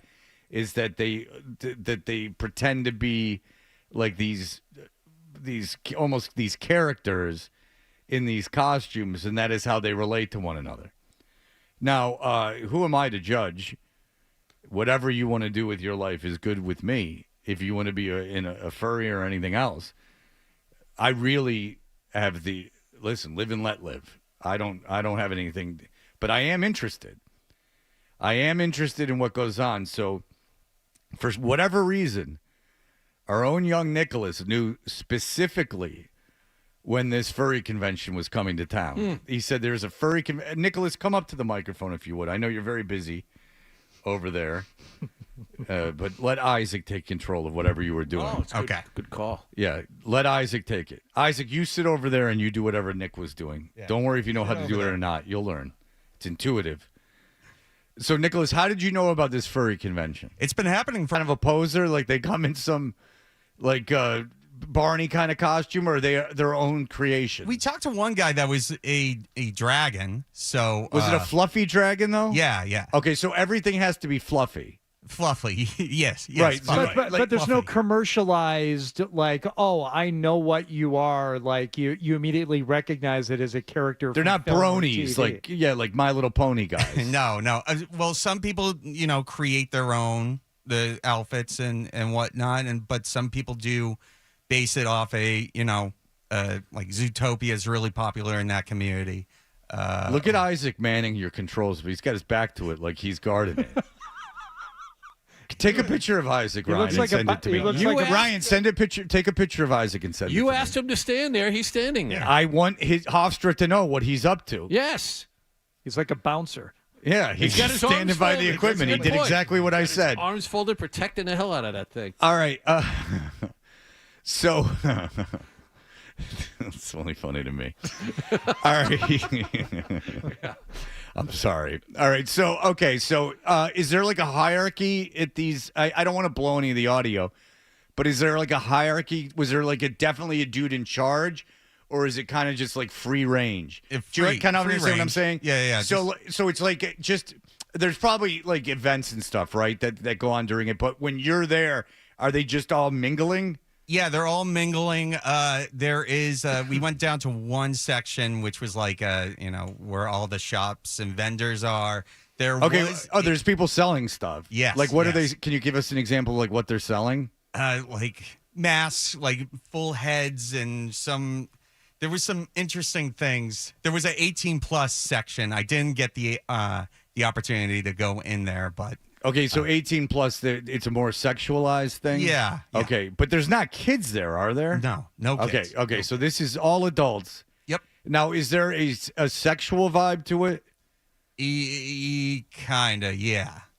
So it's for furries to meet other furries for physical pleasure. Yeah. I mean, a lot of them were, a lot of the furries that we talked to were partying until like 3 or 4 o'clock in the morning. And so the idea is that they like, and we were there at 10, so they were still like, I don't know if you get into this in the audio, but will they take off their costumes when they pair off? I didn't get to that. Yeah. Okay, because there was an episode, and I brought this up before. I don't know why I always say that, but it was years and years ago. There's a CSI or one of those. I've seen this one, yes. Where there was a murder at a furry convention, and the way they figure everything out is there's DNA inside of the costume. I would think there's a lot of, bumping and grinding, within the furry costume. Well, this was on network television. There was semen in the outfit, in the inside of the outfit, and that's how they located the murderer. Unfortunately, I didn't really explore that. Well, it's probably better for everyone that you didn't, given the where we are socially now. Because I've done this segment years and years and years ago, and I have a feeling this is going to go a lot differently than it did then. I think there's some third rails you can't touch nowadays that were very open at the time. Yeah. But all right, well, it is certainly, if nothing else, but it's fascinating. So Nicholas and his friend were out there at the Furry convention, and we will have that all for you in just a moment. Stay tuned for more Toucher and Hardy on the Sports Hub. There's nothing like the NFL playoffs. One big game after another, and you know what? Big games deserve big payouts. That's why FanDuel has given all customers the same game parlay profit boost every game day during the NFL playoffs. Doesn't matter if you're new to FanDuel or...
In the face-off at 7 here on 98.5 The Sports Hub.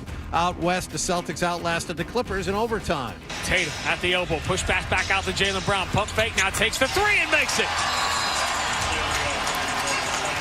Timeout. Ty Lue, White, Tatum, Brown, all from downtown. And the Celtics have their largest lead of the night in overtime. Jaylen Brown scored 25 points. The Green beat LA 117-113 at Intuit Dome. That's Sean Grandy here on 98.5 The Sports Hub. The Celtics, like the Bruins, also play tonight. They'll face the Lakers. Grandy and Max have the tip-off at just after 10 here on 98.5 The Sports Hub. Patriots officially announced the hiring of Josh McDaniels as their offensive coordinator and Terrell Williams as their defensive coordinator yesterday. Jets also made it official yesterday, hiring Aaron Glenn as their new head coach and signing him to a 5-year contract. Former Jets head coach Robert Saleh with Jacksonville yesterday. After the favorite for that job, Tampa assistant Liam Cohen pulled himself out of the running and went back to the Buccaneers. And Dallas had a second interview with their offensive coordinator Brian Schottenheimer as they look for a new head coach. Sports Hub headlines are brought to you by the Prime Rib Dinner at the 99. Available every Friday after 4 p.m. All day Saturday and Sunday. 16 ounces of slow-roasted USDA choice prime rib with 2 sides. You gotta love the nines. I'm John Wallach of Boston Home for Sports, 98.5 The Sports Hub. Your next update at 8:30. You want to talk sports? We want to talk sports. Squeeze the chicken and open the mouth. It's like we were meant for each other. This is why you need us. 98.5 The Sports Hub. Half toucher. Dressed like a gorilla. Half Hardy. A big, beautiful ball of flame. And a whole lot of Boston sports. And I have had many offers to become an insider from his equipment. So Isaac walked over to the equipment and guarded it. Mm-hmm. And Ryan took a picture of it. I put it up at Fred Toucher. If you want to see what's doing with Isaac and what he brings to the table, if you're a prospective employer, he's a presence. He certainly is. All right, so there was a big furry convention. I guess Nick's been to it before because he's into furries. Now, you said you remember the CSI or you remember the episode I'm talking about? Yes, CSI, and they were talking about the furry. The reason the DNA got on the surface of the other furry. It's something called scritching, I think it's called. Okay, so I'm not out of my mind. No. There was a CSI. No, I saw the same episode you did. Yeah. Yes. Okay, so it's at a furry convention, Yes. and I can only tell you what Network TV has told me is that there was, not at this convention, but at this fictional convention, there was a murder, and they solved it by the DNA, the semen, inside of one of the costumes. Okay.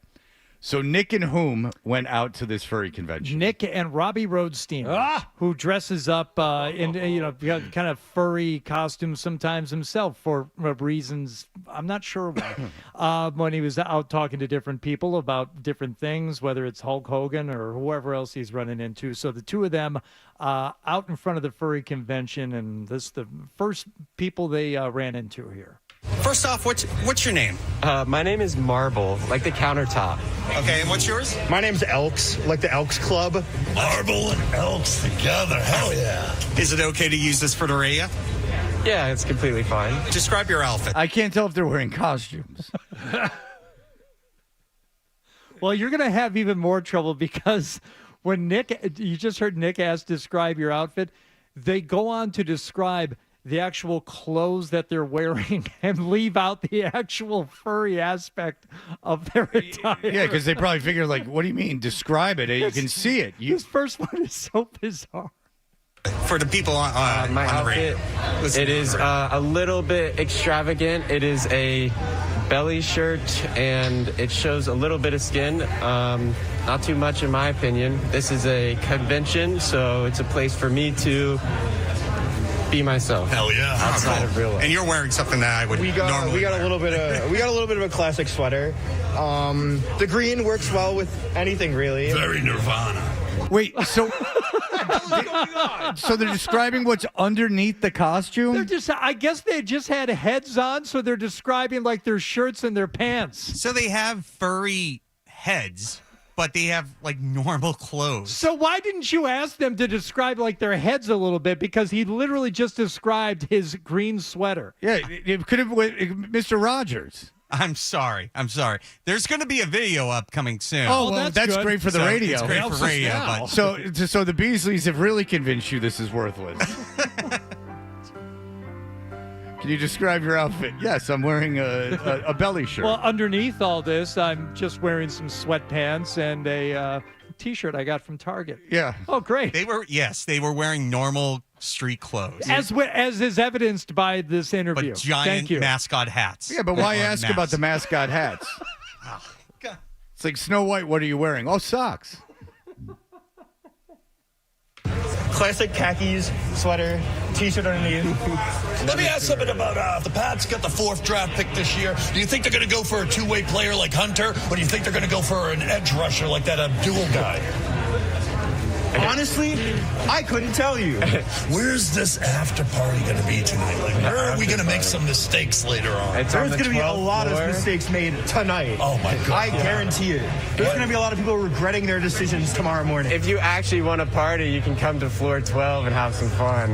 All right. Is it? 412, dude. It's going to be on 12. 412. All right. Yeah. All right. When I get there, he's got incense, wine, and candles. It's such a freaky scene. You'll fit right in. Sure. I don't think they were inviting you, Nick. Now, did you go up to floor 12? No, of course not. If you actually want to party, you can come to floor 12 and have some fun. All right. Is it? Sure. Not going up there. Nick's instincts were to... When I get there, he's got incense, wine, and candles. It's such a freaky scene. You'll fit right in. Robbie really could have his way with any of these people. Oh, he is absolutely could hang out with their. He fits right in. And have a good time. Like, not be there, under the guise of working. I think he would enjoy The it. problem is Nick brought his kid. That's the problem, is that it kept him away. It kept people. If you actually want to party, you can come to floor 12 and have some fun. Yeah, he was wearing his kid. That was Nick's costume. He hit him in a carrier. Is it floor 12 where all the bad stuff happens in The Shining? I don't know. They're film buff. Kubrick. 218. Oh, okay, yeah. All right, so this next guy, I will give credit to Nick. They do talk a lot about the costume, and there's a lot to talk about. First off, what's your name? My name is Chains. Chains. Can we? I think he's found a new friend just by his attitude. My name is Chains. Chains. That's what they used to call Fonzie. I'll hit you with my chain. First off, what's your name? My name is Chains. Chains. Can we use this for the radio? Sure you can. All right. And what are you? I'm a goddamn dragon.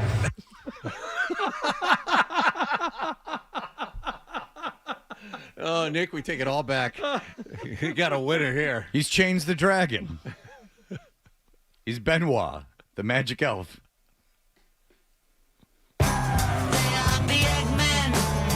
I'm a goddamn dragon. Oh, yeah. Dragon, baby. They love Road Steamer.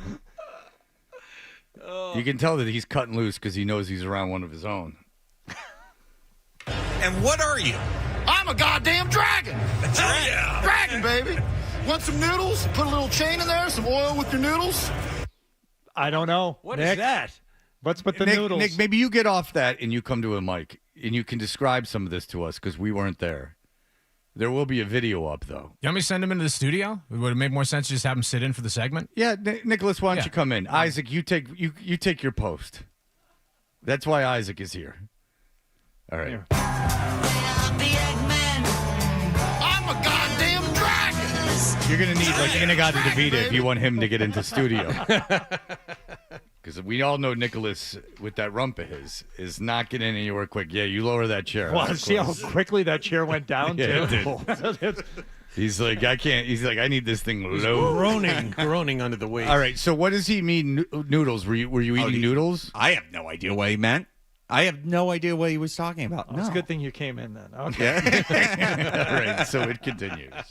Describe your outfit for the people on the radio, listening on the radio. My outfit is basically partially construction based. I haul heavy equipment for a living. Oh, Hardy. Hardy. Chains. Look, we had 9 cuts to choose from. Do you think it's any accident that this guy made the cut out of the 3? Would you be able to look past that he's a furry dragon and just respected. I'm a goddamn dragon. And respected his profession. It's a good thing I wasn't there because we just would have ended up talking about the construction. Yeah. And moving the heavy equipment. I mean, Hardy goes to conventions, but they're cosplay construction. Tonka puts them on.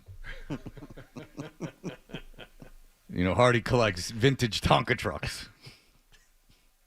So my suit represents the weight of the life that I carry and all the burdens with it. So it's based after the Marley Brothers from Muppet Christmas Carol. You carry the chains of your life with you. Or Dickens. I mean, what? The Muppet Christmas Carol is not the original telling, I don't think. Well, all of a sudden, everything got really serious. I mean, I didn't realize it was based on the Muppets Christmas Carol. That puts it in a whole new perspective. Now I understand why they're all dry humping. Oh, all right. Statler and Waldorf, that's who they are. All right, I got it now. I had to look that up. It's just like a light just went above my head. It's all based on the Muppets Christmas Carol. Which you wouldn't automatically think of because he is... I'm a goddamn dragon. Yeah, it's the dragon from the Muppets Christmas Carol. Okay, all right. Of course it is. It's all tying together. And that's the inspiration for what partially the suit is. Also, my grandmother. So how much did it cost? What? He was wearing her ashes around his neck. No follow-up. It's just plowing right through. In fairness to Nick, there's probably a lot going on. There's a lot going on. There's a lot. Standing next to I'm a goddamn dragon. I mean, it's got to be intimidating. Yeah, I was scared. And plus, his memories are going back to a Muppets Christmas Carol that is all ingrained in our psyche. You carry the chains of your life with you. Like the Muppets Christmas Carol. Right. You carry, this is based on really my belief that life is just a cruel test until eternal darkness. It's based on green eggs and ham. You know that work by Nitschke? Nitschke, I pronounced it wrong. My bad. The famous football coach. The famous linebacker for the Packers. Exactly. Yes. My bad. I tried to sound smart there for a second. Also, my grandmother. So how much did it cost? I made the head myself. The suit cost about $4,500. Jeez Louise. Nick's trying to purchase a outfit today. I'm going to ask the real sports questions. Yeah. You think the Patriots got rid of Gerard Mayo too quick as a coach? I am a little lost, I'll be honest. Absolutely. I'm literally a dinosaur. You got to update me probably like at least 65 million ahead. A lot of the guys running the Patriots are dinosaurs too now. They need to set an age limit for that. Where's the after party going to be tonight? Oh my God, there's a couple of parties going on tonight, brother. Hey, I'm a tugboat mother. You want to listen to Chains, Tugboat Tales? That's another thing I have to look up. Well, it's not a mystery to know what a tugboat is. No, I want specifics. Well, don't worry. Robbie's there to engage. Oh, okay. Oh, no, I don't have to worry about it. It's a tugboat situation. Hey, I'm a tugboat mother. You want to listen to Chains, Tugboat Tales? I'm a bottom. Let's make the mix. What? Blow Daddy.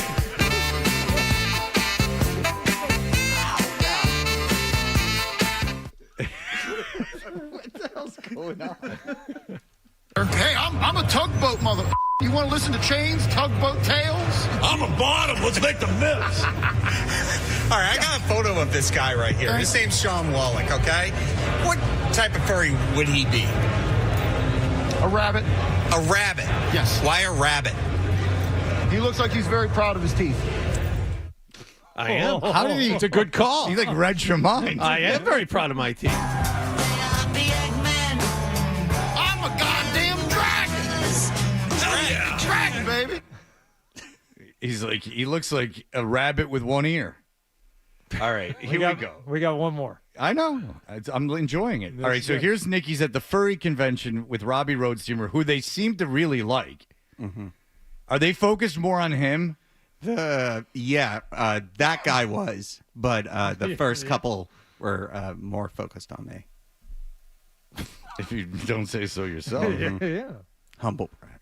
Did any of them have costumes with large bottoms? No. That you could have fit into?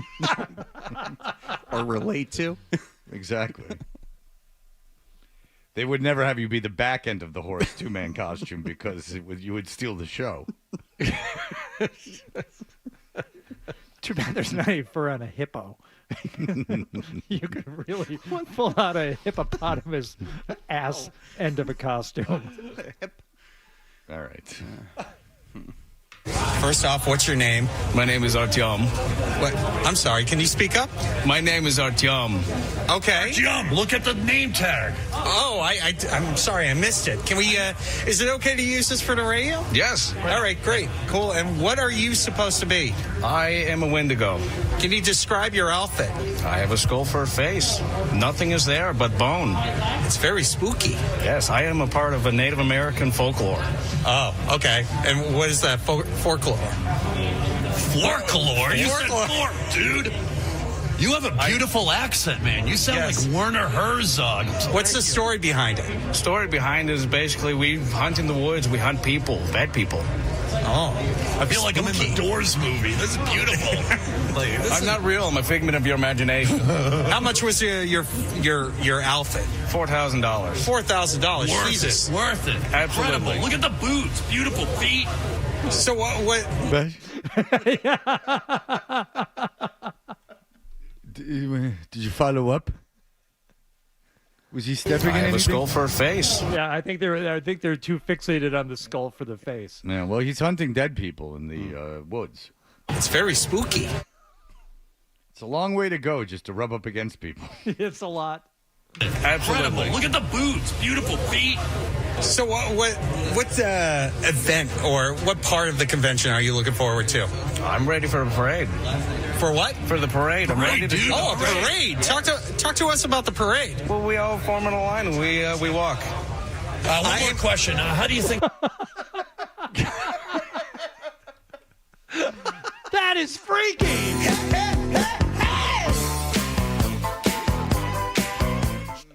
I didn't know it got so out of control. Wow.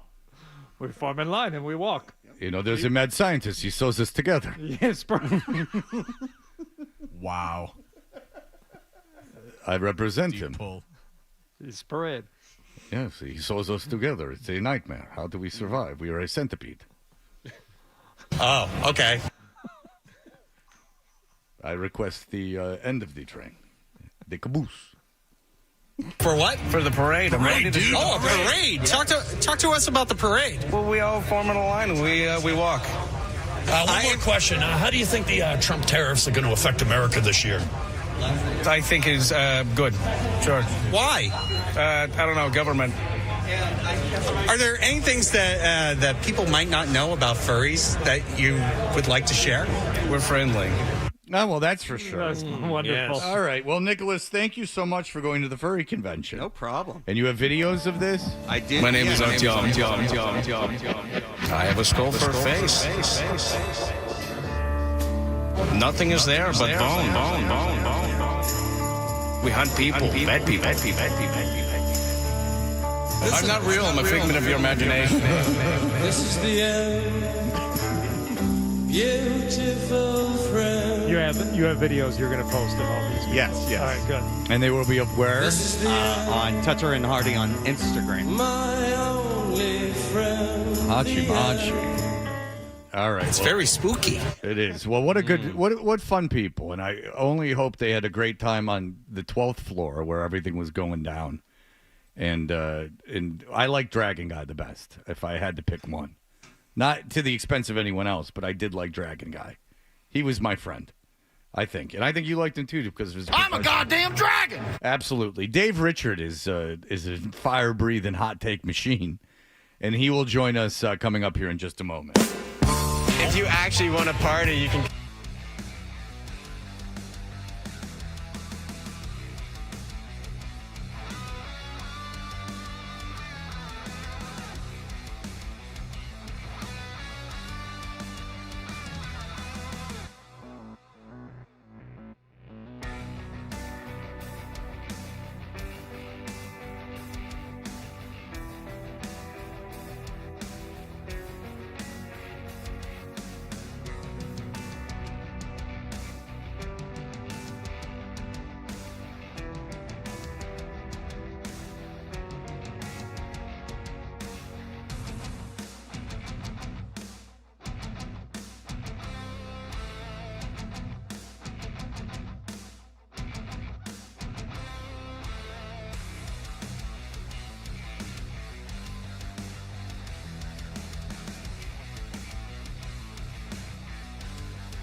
Hey, we're Toucher and Hardy. Dave Richard is the fantasy football guru at CBS Sports. There are 3 ways to link up with Dave Richard and his fantasy football advice. On X at Dave Richard. Live on YouTube every morning by searching for Fantasy Football Today, and 3 times per week on Fantasy Football Today, the CBS Sports Network. Obviously, we're not talking about fantasy during this segment, but we love Dave because he watches every game from every team. There is very few people that do that. You'd be surprised how few people watch every single game from every single team, and here we are in the divisional round. Hello, Dave. I have no life, and that's what allows me to watch as much as I watch. Oh, you have a big life. You have a big life. You're friends with Diamond Dallas Page. Does it get any bigger than that? I say no way. I mean, listen, and you have at least an acquaintance with Jake the Snake Roberts. Am I right or am I wrong? I mean, I would say an acquaintance with both of those gentlemen. All right, so let's not poo-poo your life up to this point. All right, Dave. I mean, my claim to fame is that I know Fred Toucher. That's really what it comes down to. Listen, if you're comfortable dropping that name, you know what? Have at it, but just know if you're in Miami, right? Yes. Yeah, you go to Stone Crab Place. They'll let you right in. Just don't worry. Skip the line. Just walk to the front. Just skip right in. I'm down with Joe. That's all you need to know. All right. So Hardy and I were in Detroit. Hardy's a huge Lions fan. We're both from the area. Yeah. And were you surprised? I know. I mean, did you think that going into that Washington had a chance? No, I thought Detroit was going to win. Like, I pick every game against the spread on CBS on top of, whatever else I do. On top of picking the winner, I picked Detroit. I thought that they were going to win by 10+. And what I think genuinely happened, 2 things. Number one, Detroit's defense, a lot of injuries, so their pass rush nowhere near as good as it was even 3-4 weeks ago. Secondary really didn't play well all season long. I think that caught up with them. Also, the defense was put in some poor positions throughout the game because Jared Goff turned the ball over as much as he did. 4 turnovers from the Lions offense, and the Commanders scored 14 points off of those turnovers. And I think at least 3 of the 4 turnovers came midfield or closer to the goal line for the Lions. So they were in position to get downfield and get into the end zone. They punted. The Lions punted once in that game. So if they don't turn the ball over as much as they did, they're probably winning that game, and the Commanders aren't scoring as many points as they did. Yeah. I thought the Commanders would score a lot. I just thought the Lions, there was a chance they'd score on every possession against that defense. Yeah, I agree. And that's something that I'm sure Philadelphia's thinking about this week. So I kind of had an epiphany. It took a couple of days after the game, Dave, but I was thinking about it and, what it means for the Lions going forward. I felt fine after the conference loss last year. I'm like, they'll be back. But you knew that coordinators were going to be leaving and, that this was an early exit for them. But more than anything, I thought, I don't know if they can attain the highest level, like win a conference championship or win a Super Bowl with Jared Goff at quarterback. And, yeah, the turnovers on Saturday night had something to do with that. But just looking around the league and seeing who's generally left when you get down to the Final 4 or even Final 8 teams, it's it's really hard to wrap my head around the idea that the Lions can do it with a quarterback like Goff, who, as good as he is, doesn't have that extra something to him. And I think you might not have felt that way if they had lost this game 31-28 or, 37-34, something like that, where Goff did what you're used to him doing, but they just got outscored because their defense was bad. And then you'd be talking about, well, can we win with this defense? What do they have to do to make it better? Right. I would hope that they will. The window's still open for Detroit, and I think Goff is fine. Like, he's capable of running that offense. He's surrounded by really good talent and a really, really good offensive line. And they might lose 1-2 parts of that offensive line max during the offseason. But they can rebuild that, and they've done a good job cultivating talent to add into that offensive line. I would feel okay with where the offense is now. And losing Ben Johnson, yeah, that stings a lot, especially to a division rival, but they've had a plan in place to replace him. They've got a coach on the staff, Tanner Engstrand. I think he's going to end up being their new offensive coordinator. And though he's not nearly as experienced as Ben Johnson, and it took Ben Johnson a couple of years to really gain his reputation, I think they'll be okay. I think that they really got the talent in place to continue to be one of the better scoring offenses in the league. And now we're giving the Lions an offseason. I'm looking at their free agent list right now. They don't have, as far as I can tell, a high-profile free agent like set to leave the team. They've got a lot of role players that might leave the team. But I think that they've got like their core pieces on defense. Aiden Hutchinson, chief among them, Aleem McNeil. I think they're going to come back, no problem. And they can add to that this offseason to potentially make that defense even stronger. Yeah, and if you look at Philadelphia, they lost 2 coordinators in the same offseason, and they're in the NFC Championship game a couple years later. All right, so you mentioned the coordinators for Ben Johnson, and you mentioned the Lions defense. Both of them got head coaching jobs. Vrabel, Ben Johnson, and Aaron Glenn, could you rank them in terms of if you had a team who you would want to hire? Vrabel would be first because we know that he's got the experience. We know he's got the reputation. Think about those Titans teams that he helped get like into significant playoff runs. I mean, there was a year where they were the number 1 seed, for crying out loud. The Titans with Ryan Tannehill at quarterback. That dude's going to make the Patriots defense play better than the sum of the parts is better than who they are individually. And I think he's got a good eye for talent to add to it on the defensive side of the ball. I don't know how I feel necessarily about his eye for talent on offense, but with all the cap space they have, I'm sure they're going to make a big play for T. Higgins. He'll be the number 1 guy for Drake May. They add bulk along the offensive line. They can be a competitive team. And I think that that's all right now that Patriots fans should hope for, is that the Patriots become much more competitive than they were with Gerard Mayo and even the last couple of years with Bill Belichick.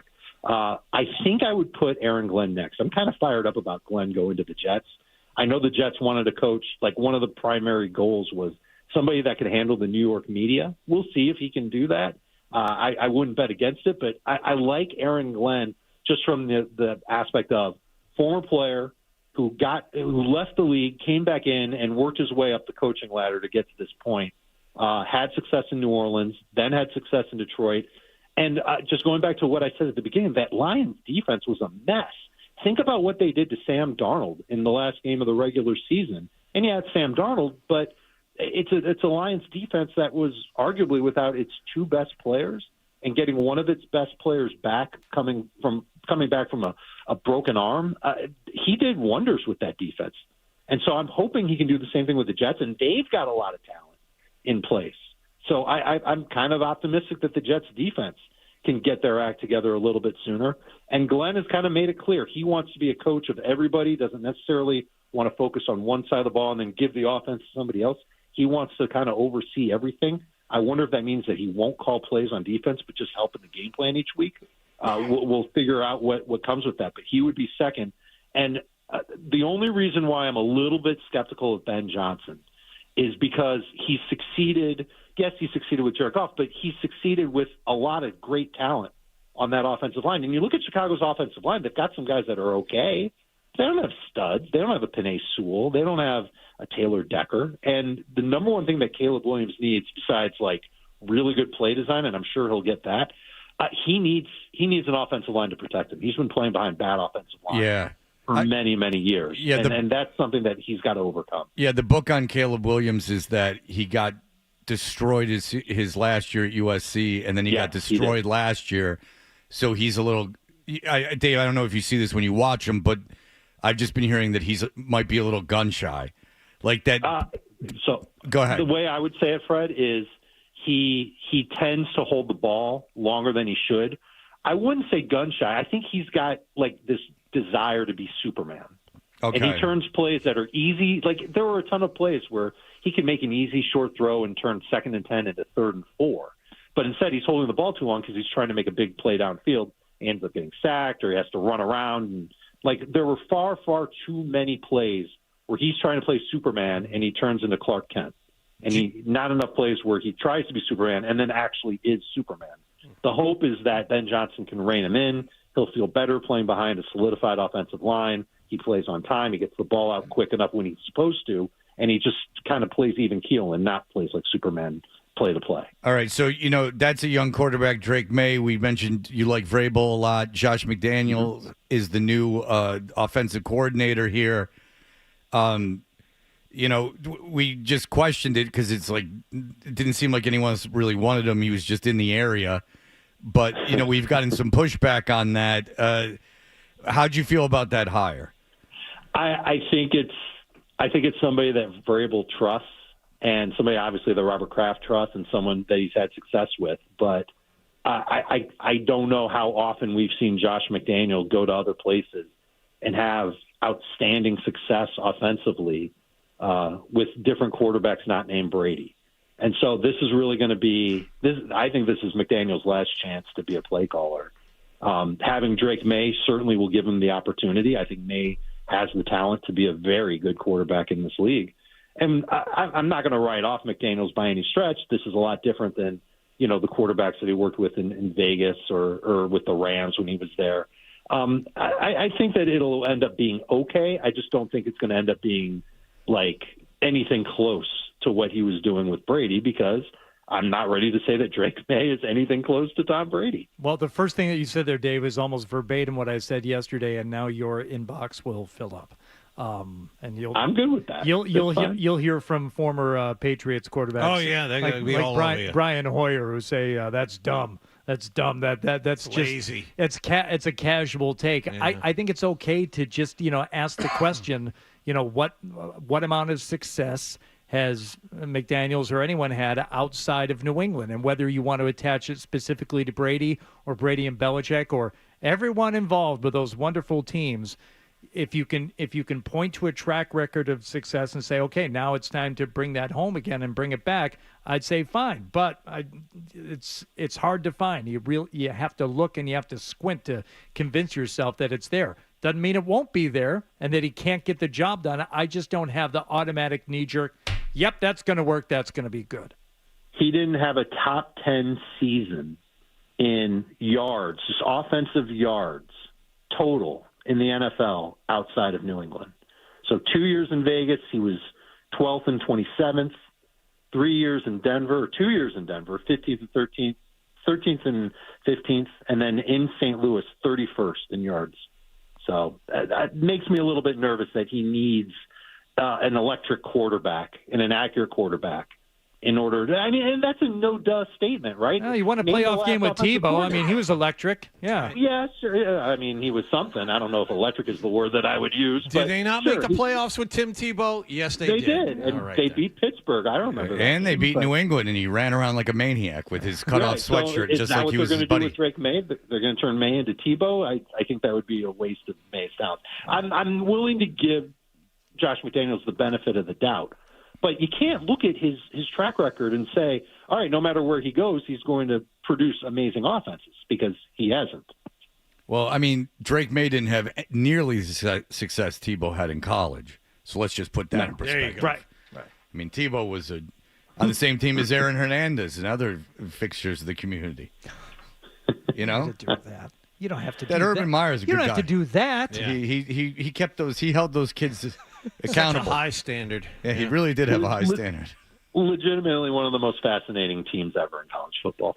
Just the amount of The fact that willful ignorance that went on in that program is just hysterical. But every time I'm reminded that Tebow and Hernandez played on the same team, I mean, that's enough just to make you sit back and wonder, how did that happen? But there was, felonies being committed in Urban Meyer. There's no way he didn't know. It's in Columbus, and he's just, look, we got games to win.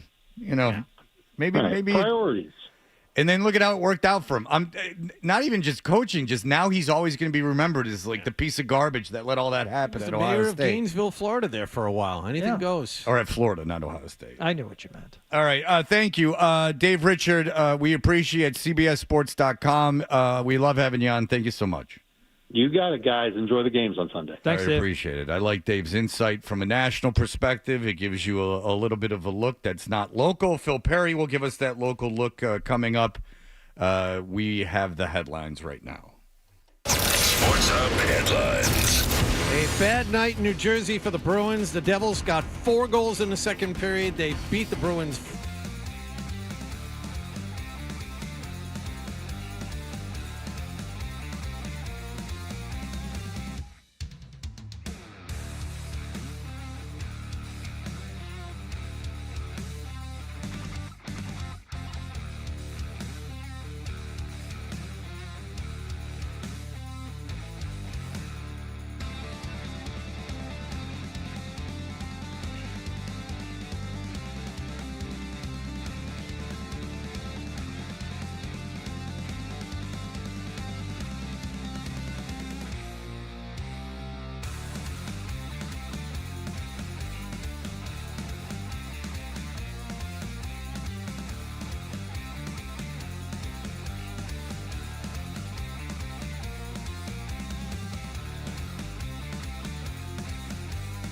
Discover winter cocktail recipes like the Grey Goose Espresso Martini and the Patron Cranberita.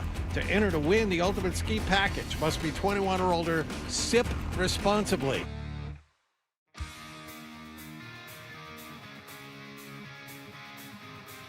You're listening to Toucher and Hardy on the Sports Hub. John saved it at the end. It's Patron. He got it at the end. Man, the New Year is here. And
consternation, Timothée Chalamet is a good actor because he's with the only hot Kardashian, in my opinion. Okay. And a lot of people go Kendall for that because she's like the natural model, but I say no. She's not the one on the can, right? This is somebody else? Oh, that's Chloe. Oh, sorry. Chloe, who's done enough to herself to make herself attractive now. She used to be, because she's obviously doesn't have the same father. The father is that like hairstylist that the mother allegedly was having an affair with. Sure. But she looks just like him. You can do your own Google research. But no, Kylie Jenner is by far the hottest. But if you get the right, it can go so wrong, but it can go so right. If you get the right plastic surgery, Khloe Kardashian, if you did even Kim Kardashian, who I don't think is I don't think she's an amazing looking woman. She's obviously hot, good looking, but she wasn't a particularly good looking girl when she did the Ray J tape, which I've never seen. It wasn't as omnipresent as the Pamela Anderson tape. But, they've really done... You get the right plastic surgery, you can make yourself... You can go from not unattractive to, a very attractive person. Well, what are you waiting for? I'm just afraid of going under. You probably are. I'm also afraid... No, I like going under. I'm afraid... You know what I'm afraid of? Getting even better looking, and then how society's going to react to that. Because when comedians... I don't want to go through with what that kid right now is going through. The Carrot Top? No. Matt Rife. I don't want to be like a Matt Rife, right? Where guys aren't respecting me because they just think I'm popular because I'm good looking. Mm-hmm. That's my main fear. Sure. Of doing it, is that I'll become a Matt Rife. Anthony Jeselnik is funny talking about Matt Rife. He said, I've never heard that. He goes, I've never seen anyone turn on their audience so much. He's like, Matt Rife's audience was young girls and middle-aged girls and old ladies. And now he doesn't think that's appropriate enough. Now he doesn't think that's the right audience for him. And so he's trying to appeal to men now. But there you go. I don't know anything about Matt Rife, except that I don't know why he's considered attractive. His facial structure to me is all off. Sells out everywhere. The kid, he's... let me give him a look here. Oh, there's some... I don't know what's so attractive about him. Now, Timothée Chalamet, Hachi Machi, but I don't know so much about this kid, Matt Rife. It seems he's got very pouty lips. Yeah. He's got a very severe bone structure, though. Yeah. Not a classically handsome guy. I don't think he'd be a model. Have you ever seen the shirt-off photos? Oh, I've not. Oh, wow. I think Anthony Jeselnik's better looking than Matt Rife. How about that? Well, have Jeselnik take his shirt off and see if you still think that. Is he too muscular or is he... Oh, no. Okay. He's just the right amount, baby. All right. Washboard situation? Yeah. I don't want too much muscle. I don't want him to think that he's going to hurt me. Jeselnik's also, 15, 20 years older? A lot older than that. Yeah. Matt Rife's 17 years old. Yeah, I wonder why his audience is women with that picture.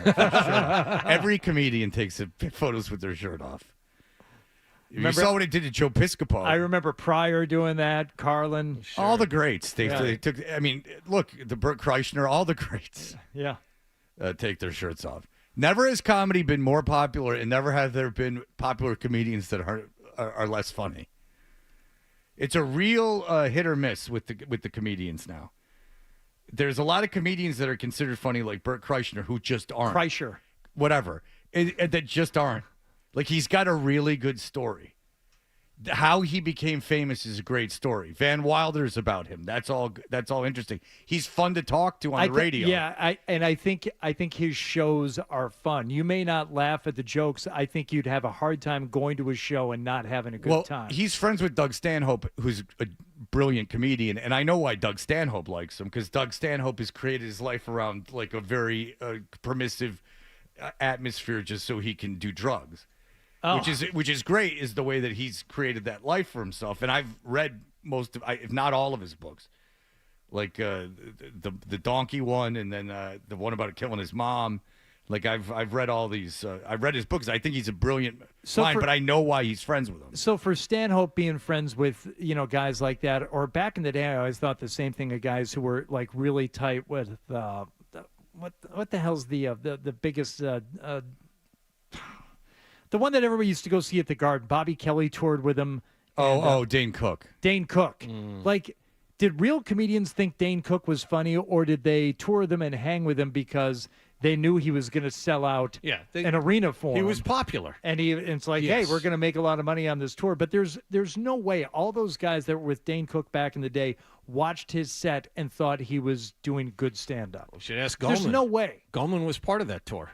Yeah, Goldman was on the Dane Cook tour? It was Goldman, he was on the Bobby show. Kelly, and then Goldman. The three of them. Well, you just said Goldman twice. There was some opener guy that no one knows. Well, But you did 2 sets. when those guys talk about, I can tell you what, when those guys talk about Dane Cook, they just go like, look, the crowd went nuts. He held the crowd in the palm of his hand. Like, you can't argue that. That's what they do. They obviously know he's not a traditional comedian with jokes and funny premises that go somewhere. I mean, he's not. I'm not even being a dick.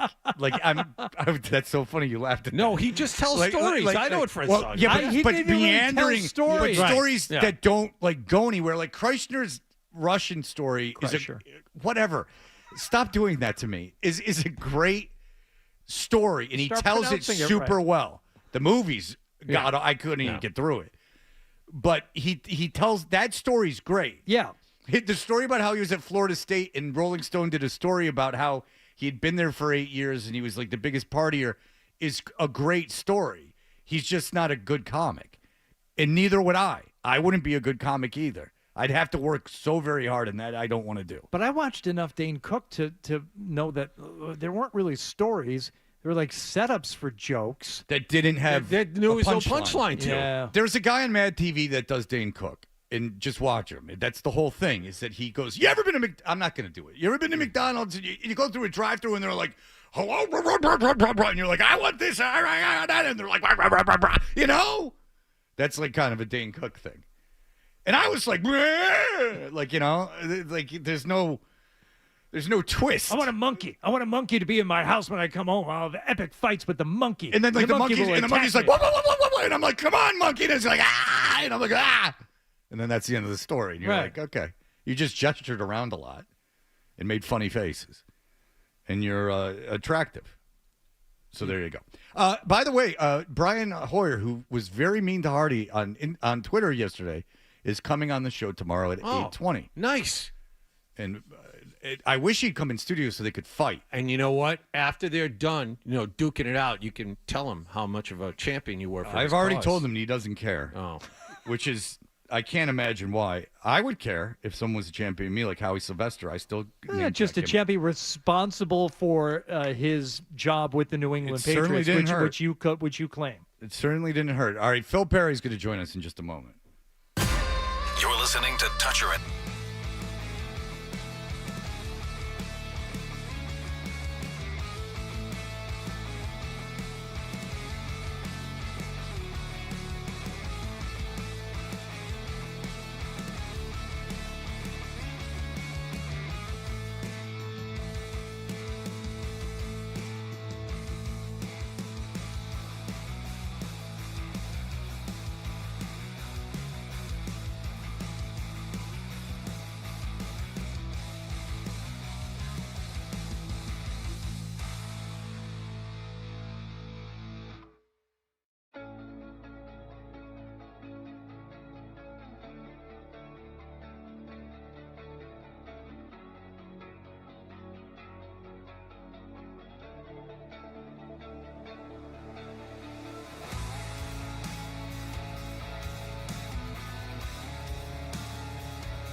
in Paris, France. Georgetown bar stage. We're talking about Phil Perry's rap rock acoustic jam. Yeah. That's right. That's the best description I've ever heard of Mr. Fred.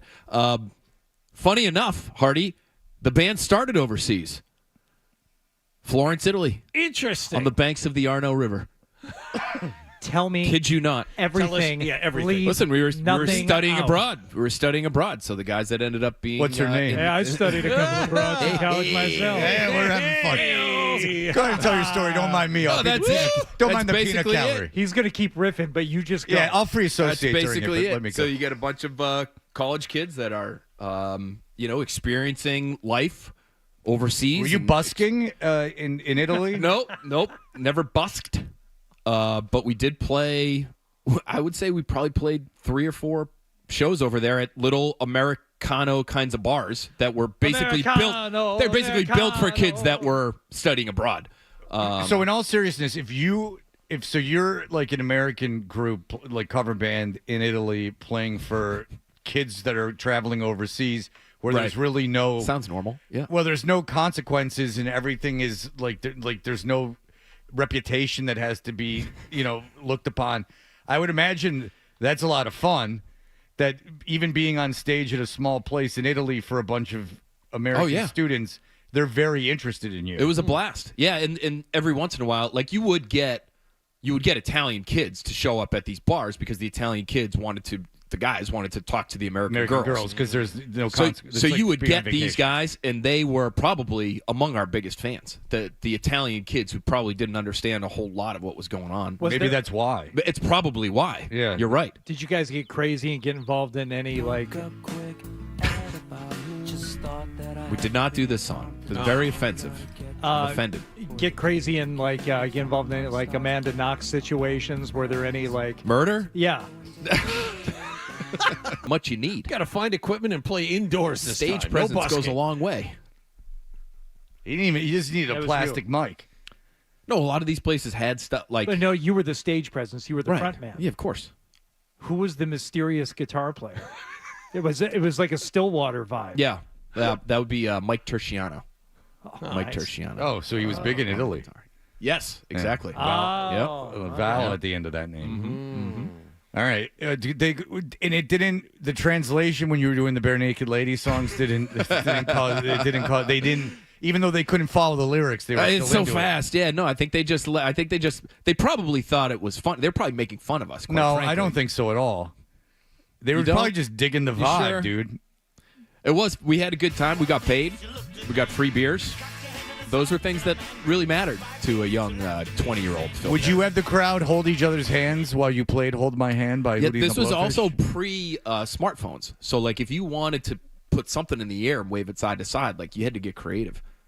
Smoking, very common, though. So lighters were almost like as popular as they are with Adam 12. Yeah, everyone had a Zippo in their Zippo pocket. right in their pocket. Did Just fits so nicely right in that little pocket. Did there. you find yourself slipping into an Italian accent or peppering in a little Italian, like "Hold you hand"? No, that would have been offensive. Did you ever play those awful songs from Goodfellas that they went to the Coca Cabana and watched? Woof. No, I don't think so. Woof. I don't even know we what the played a songs lot of are. bad songs, so I don't. What songs did you play? I wish I still. We might have played that one. I wish we might I have still- played that Hootie song. We played a few Hootie songs. We played a few Pearl Jam songs. We had, like I said, we had a couple like random rap songs that were popular at the time. Like what? And so you would figure them out on guitar? Like "Umbrella" by Rihanna. I think we played. I don't even know that song. Yeah. So we had So I mean, it's pretty. Can you just do the It chorus? felt like the chords were all the same. It didn't matter what Sure. song you were playing. The chords were the same, and so Can you couple guitars, a harmonica. Can you give us the chorus of "Hold My Hand"? I just want I to hear your honestly voice. don't think I could. Just he's like, Did you play at the Palace? Did you play? Did you juggle at the Palace? Opened for John Mellencamp. Unbelievable! What a story. Yeah. At the Palace? At the Palace of Auburn Hills, John Mellencamp was on tour, and No, I know you opened for him. yeah, But it that was at the Palace? It was at the Palace of Auburn Hills, Whoa. and they decided it was going to be a circus atmosphere for the shows, which really just consisted of like big red stage risers and stuff. But at each tour stop, they would hire a local juggler or two to come out and warm up the crowd. Mm-hmm. And the first night we were there were 2 nights. We did back-to-back nights at the Palace. The lights dim a little bit. They do that thing on the bass drum to let you know you're on, because we're just standing on the side of the stage and one guy, and the crowd kind of gets excited. Right, sure, because they think something's going to They happen. think something good is going to happen. Yeah. But instead, me and Michael Mode, who was the other juggler I was working with, ran out on stage, and they started playing very, very faintly. And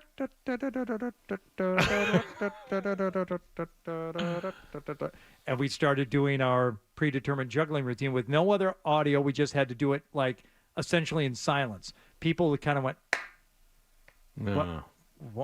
what's going on? Come on, I don't believe that. 10 minutes. Bowling pins? What else did you do? 10 minutes. We started with balls. We Yeah. went to rings, which we also passed back and forth. And then Interesting. It's very interesting. I mean, you did juggling on stage at a major arena in Detroit in front of a massive musical act. Thank you. I did. But now that I know that Phil can juggle, I'm thinking of some combo Mr. Fred juggling extravaganza. Ooh. I don't know how it's going to work. Ooh, we could harmonize. We're going to get it done. I'm not positive why you won't sing. Like, that's a little iffy to me. Like, it's not bothering me. I just am a little... I'm curious why you won't sing. You are the lead singer of a band. No, just like, what would be embarrassing about it? No, it really wouldn't be embarrassing. Yeah, that's why. Like, Yeah. there's like no real downside. No, I to mean, it. if now I pretty don't much even discussed Yeah. everything about the band. Right. You should be embarrassed enough. Yeah, I'm just Like, curious. how low can you go? It's not bothering me in any way. And I swear to God, I'm just a little curious why you wouldn't sing. And a little hurt. Serious. I'm being serious. I'm just like that would have been embarrassing or something. I don't know. No. You just didn't want to do it. Yeah. All right. I don't think people really want to listen to that either. What would I know about what people want to listen to?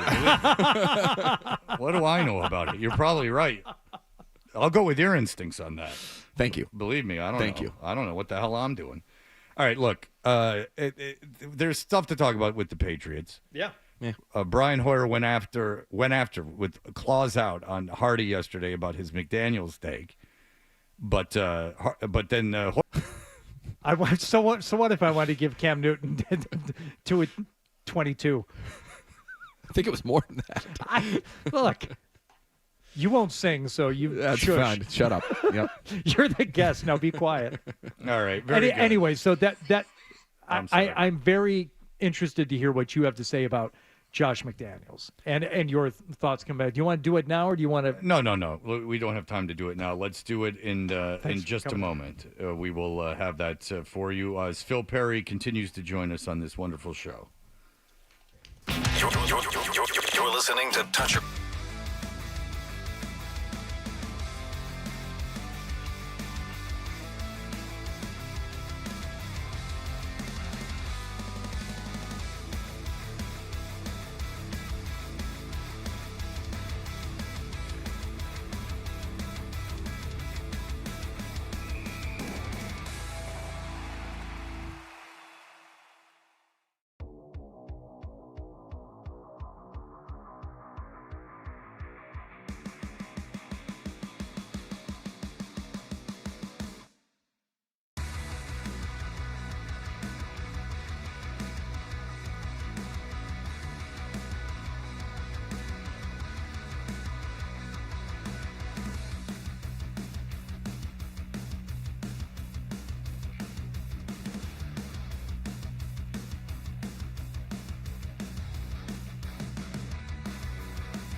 were Chutcher and Hardy, and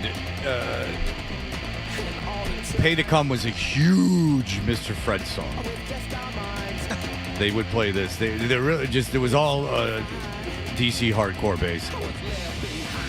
All right, here we are with Phil Perry, and there's a mock draft up there, you say, Phil Perry? It'll be up a little bit later today, yes. Okay, and you have the Lions taking the quarterback from Alabama, I'm told. Jalen Milroe. Right. I know you don't love that because they have Hendon Hooker already, and maybe he's the next guy. I just think Jared Goff, you know what you have there, and you know it's not enough. Yeah, I think they like Hendon Hooker. I don't think, and I think they're playing to win now. I'm not positive they take a quarterback in the first round. Yes, Jonathan. And at the top of the draft, you have an interesting scenario because it's widely thought that Abdul Carter would be there for the Patriots at 4. You say that is not going to happen. Travis Hunter will also be gone at 4. Yeah, I have both those guys going with the first 2 picks. So, and then a quarterback, Cam Ward, goes at 3, and then you're sort of left to figure out what happens from there. Do you trade down? Do you just take the best offensive lineman available? And so that's what I have them doing. And the general manager from the Titans has come out and said that you do not pass on an elite talent when you have the number 1 pick in the draft, because he was asked about trading down. He goes, you do not pass on an elite talent. I mean, maybe he's stretching the truth and talking about Cam Ward or Shedeur Sanders being elite talents, or maybe I think the word was generational. Or generation. Right. Sorry, generational talent. Right. That's so even more. He said generational talent. So if you're thinking about that, it's the Heisman winner that plays both ways. It would be Travis Hunter. I mean, maybe it's obviously a misdirection. It could be misdirection. It could be anything, but it's not beyond the realm of possibility that they would take Travis Hunter there. If it could be a draft, and we've talked about it with Breer. There's a lot the Desmond Ridder draft. There's drafts where you think that guys are going to go in, that the team desperate for a quarterback is going to take some guy at the top, and then Geno Smith was the first pick in the quarterback taken. He was the second round pick by the Jets. There's just drafts where that doesn't happen. You think that someone's going to get hot on someone, and then they don't. Kenny Pickett draft a few years ago. He was the first quarterback taken, I think, 20 overall. Not Desmond Ridder. Kenny Pickett is what I was talking about. Yeah, Kenny Pickett draft. There was a lot of talk of Kenny Pickett. Pitt, right? Yeah, Kenny Pickett coming out and getting being a high draft pick, and then he ended up not being that, and deservedly so. All right, so Josh McDaniels is the offensive coordinator.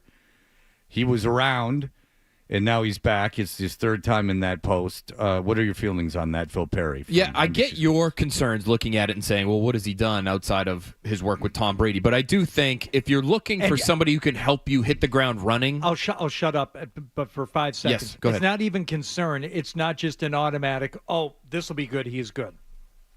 Right. Which I think is fair. I think it's fair. I just would say among your options, right, you're not saying that about anybody in all likelihood in terms of the offensive coordinators available to you. Oh, I know this is going to work out. Did you feel that way about Grant Udinski? Nope. The 28-year-old assistant quarterbacks coach in Minnesota? I didn't think Alex Van Pelt was a disaster. No. I think given what he had, especially in terms of developing the quarterback, he did what he was expected to do. Right. On really important fronts. With Josh McDaniels, to me, the most pertinent years aren't necessarily the Tom Brady years. They are 2020, which was the Cam Newton year, and 2021. And the reason I say that is because 2021, obviously, you had sort of a pared-down version of what was the quote-unquote Brady offense. And he piecemealed it in such a way for Mac Jones, Josh McDaniels did, that it allowed him to, even though things tailed off on the end, he was the runner-up for Offensive Rookie of the Year, and he probably would have been the Rookie of the Year had he been able to maintain his pace through the end of that season. And that was not a talented roster offensively. I mean, your best pass catchers were Jacoby Myers and Hunter Henry. So that, to me, is a pretty good job. 2020 I look at, not because Cam Newton was a good passer. Like, he was what he was. He was out of the league a year later. But I like that year as a example of Josh McDaniels' strengths, or one of them, which is he can adapt what he does to the people he has. Cam Newton ran the ball 9 times per game last year. Okay, but and it was all he could do. I get it, but at least it's in his bag. They weren't even willing to do that this past year with Drake May. You've got a big athletic quarterback who can run in short yardage and red zone situations, and they refused to do it. Okay, so part of that, I think, is they didn't quite know, and maybe Drake May didn't know what he was going to be capable of, and that's ridiculous. What he was. Well, that's a bad job. But every team caters their offense to the quarterback. Not necessarily. No. That's every team. I'm telling you, they just didn't do it this past year because they were a West Coast scheme and they wanted to run West Coast stuff, and that's what they did. And maybe, I still say they maybe didn't know how good he was going to be with his own legs. And also, they're probably thinking, we don't have anything offensively other than Drake May, and we don't necessarily want to put him out there in space a whole lot and get him killed. Well, that's true. And that's why that happened. But you just can't live that way. It's 2025 in the NFL. Also in short yardage, I would contend that he's not going to get hurt. Like if you're just going to use him in short yardage situations, I would think that's the least likely time that you're going to get hurt.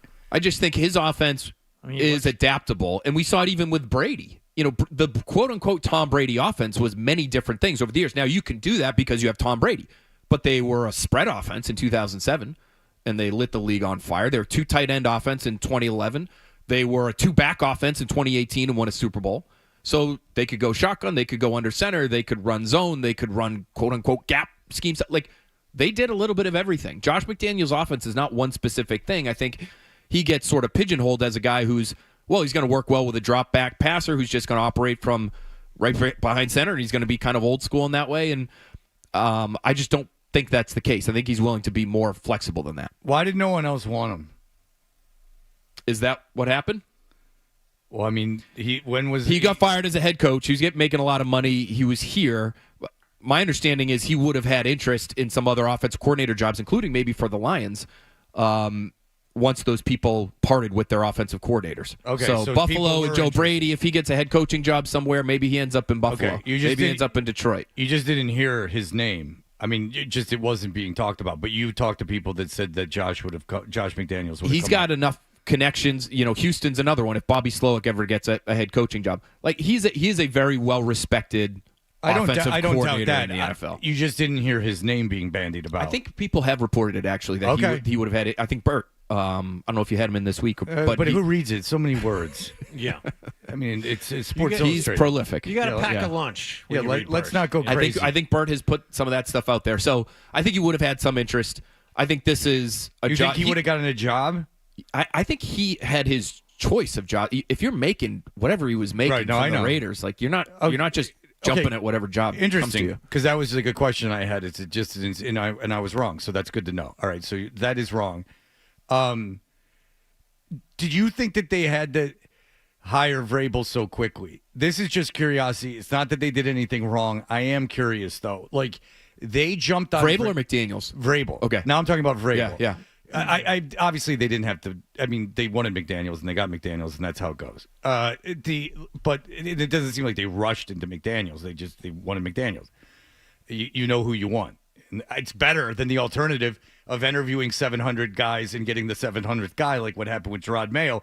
I'm not complaining about that, and I'm not even really complaining about how fast they hired Vrabel. I'm just interested in from what you heard. Say the Patriots did a real search, like a quote-unquote real search, where they interviewed 6 head coaching candidates. They interviewed Vrabel, and he left, and a couple days went by, and they interviewed some more guys. Do you think that there was a danger of Vrabel being picked up during those couple days? No, I don't. I think he wanted them as much as they wanted him. So while Vrabel had a ton of leverage, he was the guy for the Patriots, he could have asked for the moon from the Patriots. And I think they kind of have given him that to some degree. The Patriots also represented the best job in a lot of ways. You talk to people that are in these cycles, whether it's offensive coordinator or head coach, they look at a team that has a quarterback and has a lot of resources to spend to make the roster better, even though the roster stinks. They were Clearly, number one. And here's they why. Were the best job. Jacksonville, it was bandied about Jacksonville or the Patriots as the best job. This is how much everyone knows. Jacksonville can't get the FNOC from Tampa to come in there. No. And then the idiot owner, Ron Jeremy, has to fire the GM Balky. 4 years into because cousin Larry, I blame. But I think what Fred wants to know is, were there other teams that were hot on Vrabel that would have would have pounced, though? I think there were other teams that were definitely hot on Do you think him. the Jets really wanted Vrabel? Yeah. Okay, you do. You think they wanted him over Aaron Glenn? I think so.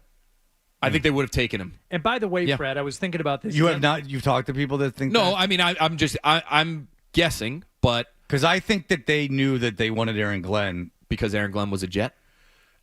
No one cares. No one cares. But here's the deal: is that he wanted the job, he represented something to the organization. They're an organization that is being killed and being called like a clown show, and no one would want to work for them. So they get a guy who played for them, who that's the job he wanted.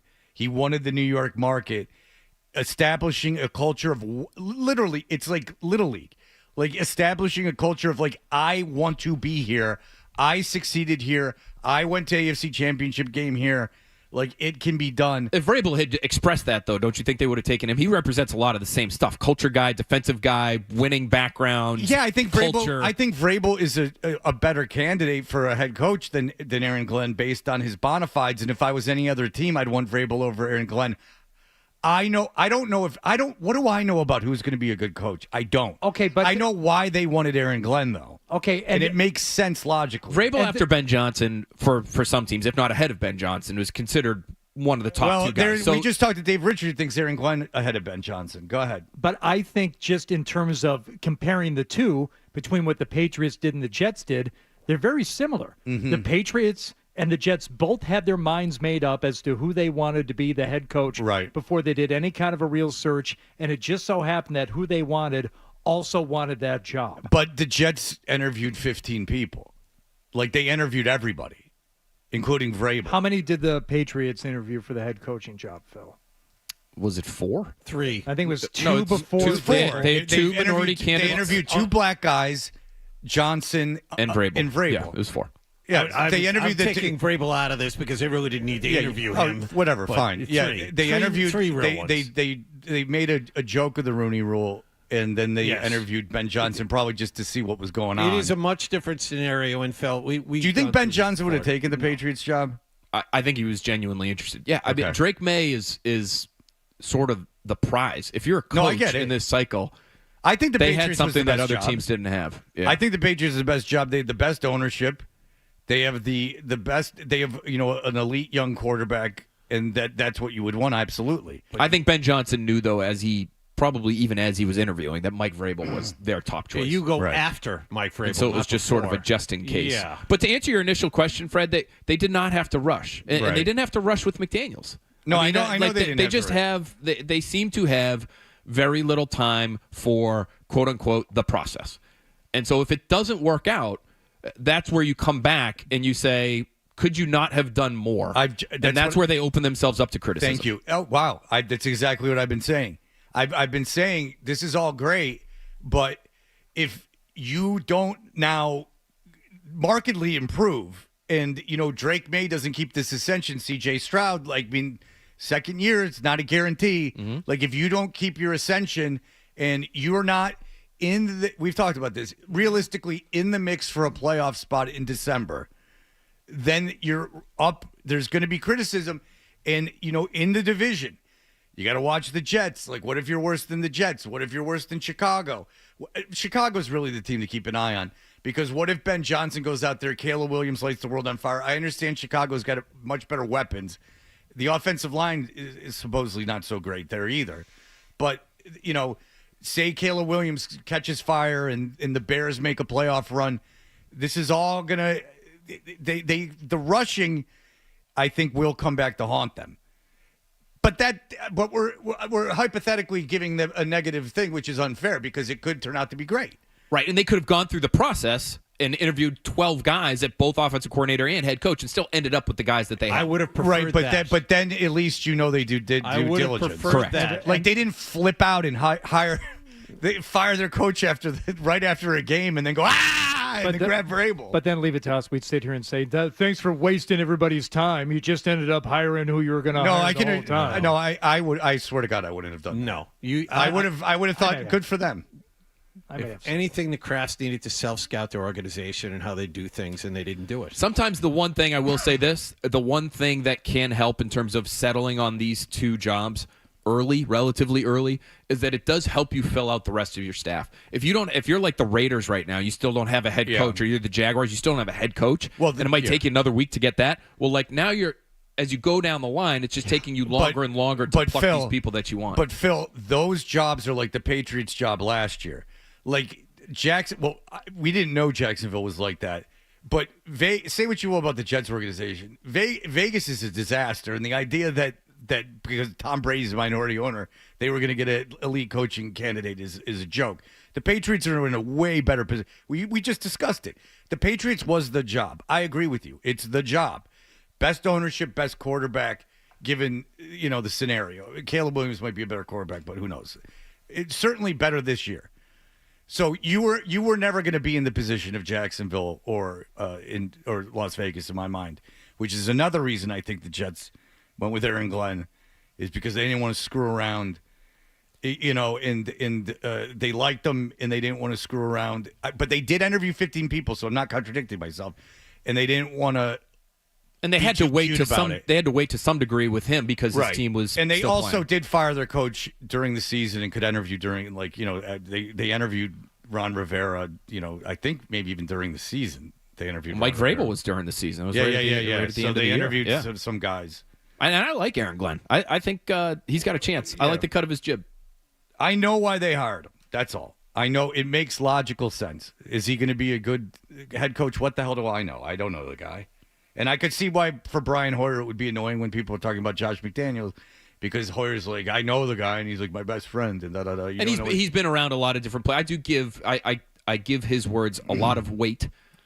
Certainly, I know he's but biased he's a little to a too degree. close. He's biased to a degree, but he's seen a lot of different coaches. He knows Josh McDaniels. So he knows who's smart better than anybody, but he also knows him better than anybody. If that makes any I get any what sense. you're saying. I do. All right, there you go. For Mr. Fred and NBC Sports Boston, the man who will not sing, just like Bob Dylan would not play acoustic anymore. He's made that decision. He's moved on in his career. 2 peas in a pod, me and Bob. Sports Hub headlines. Bruins and Celtics both begin.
Every moment more with FanDuel. The stack is wide open for sponsorship.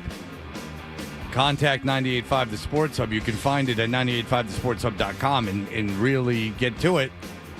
The big opening. You're like, over the urinals when they don't have anything in the frame.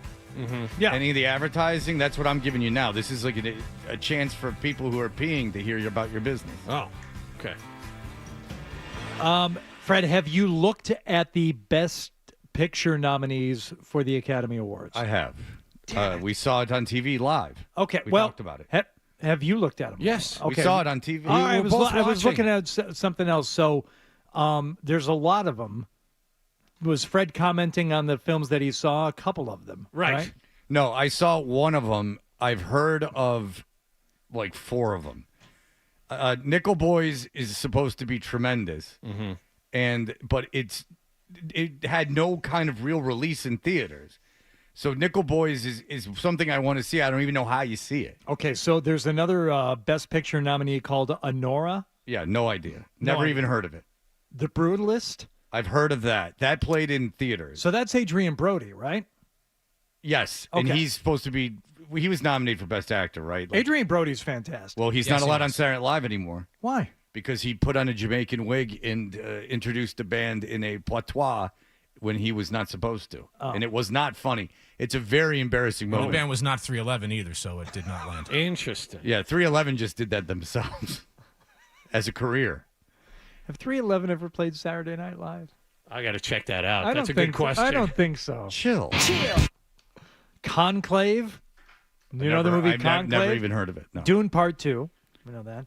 Amelia Perez, which I think won a lot of Golden Globes. I don't know what that is. I've never heard of that movie. I'm Still Here, Nickel Boys, The Substance. I've never heard of it. And Wicked.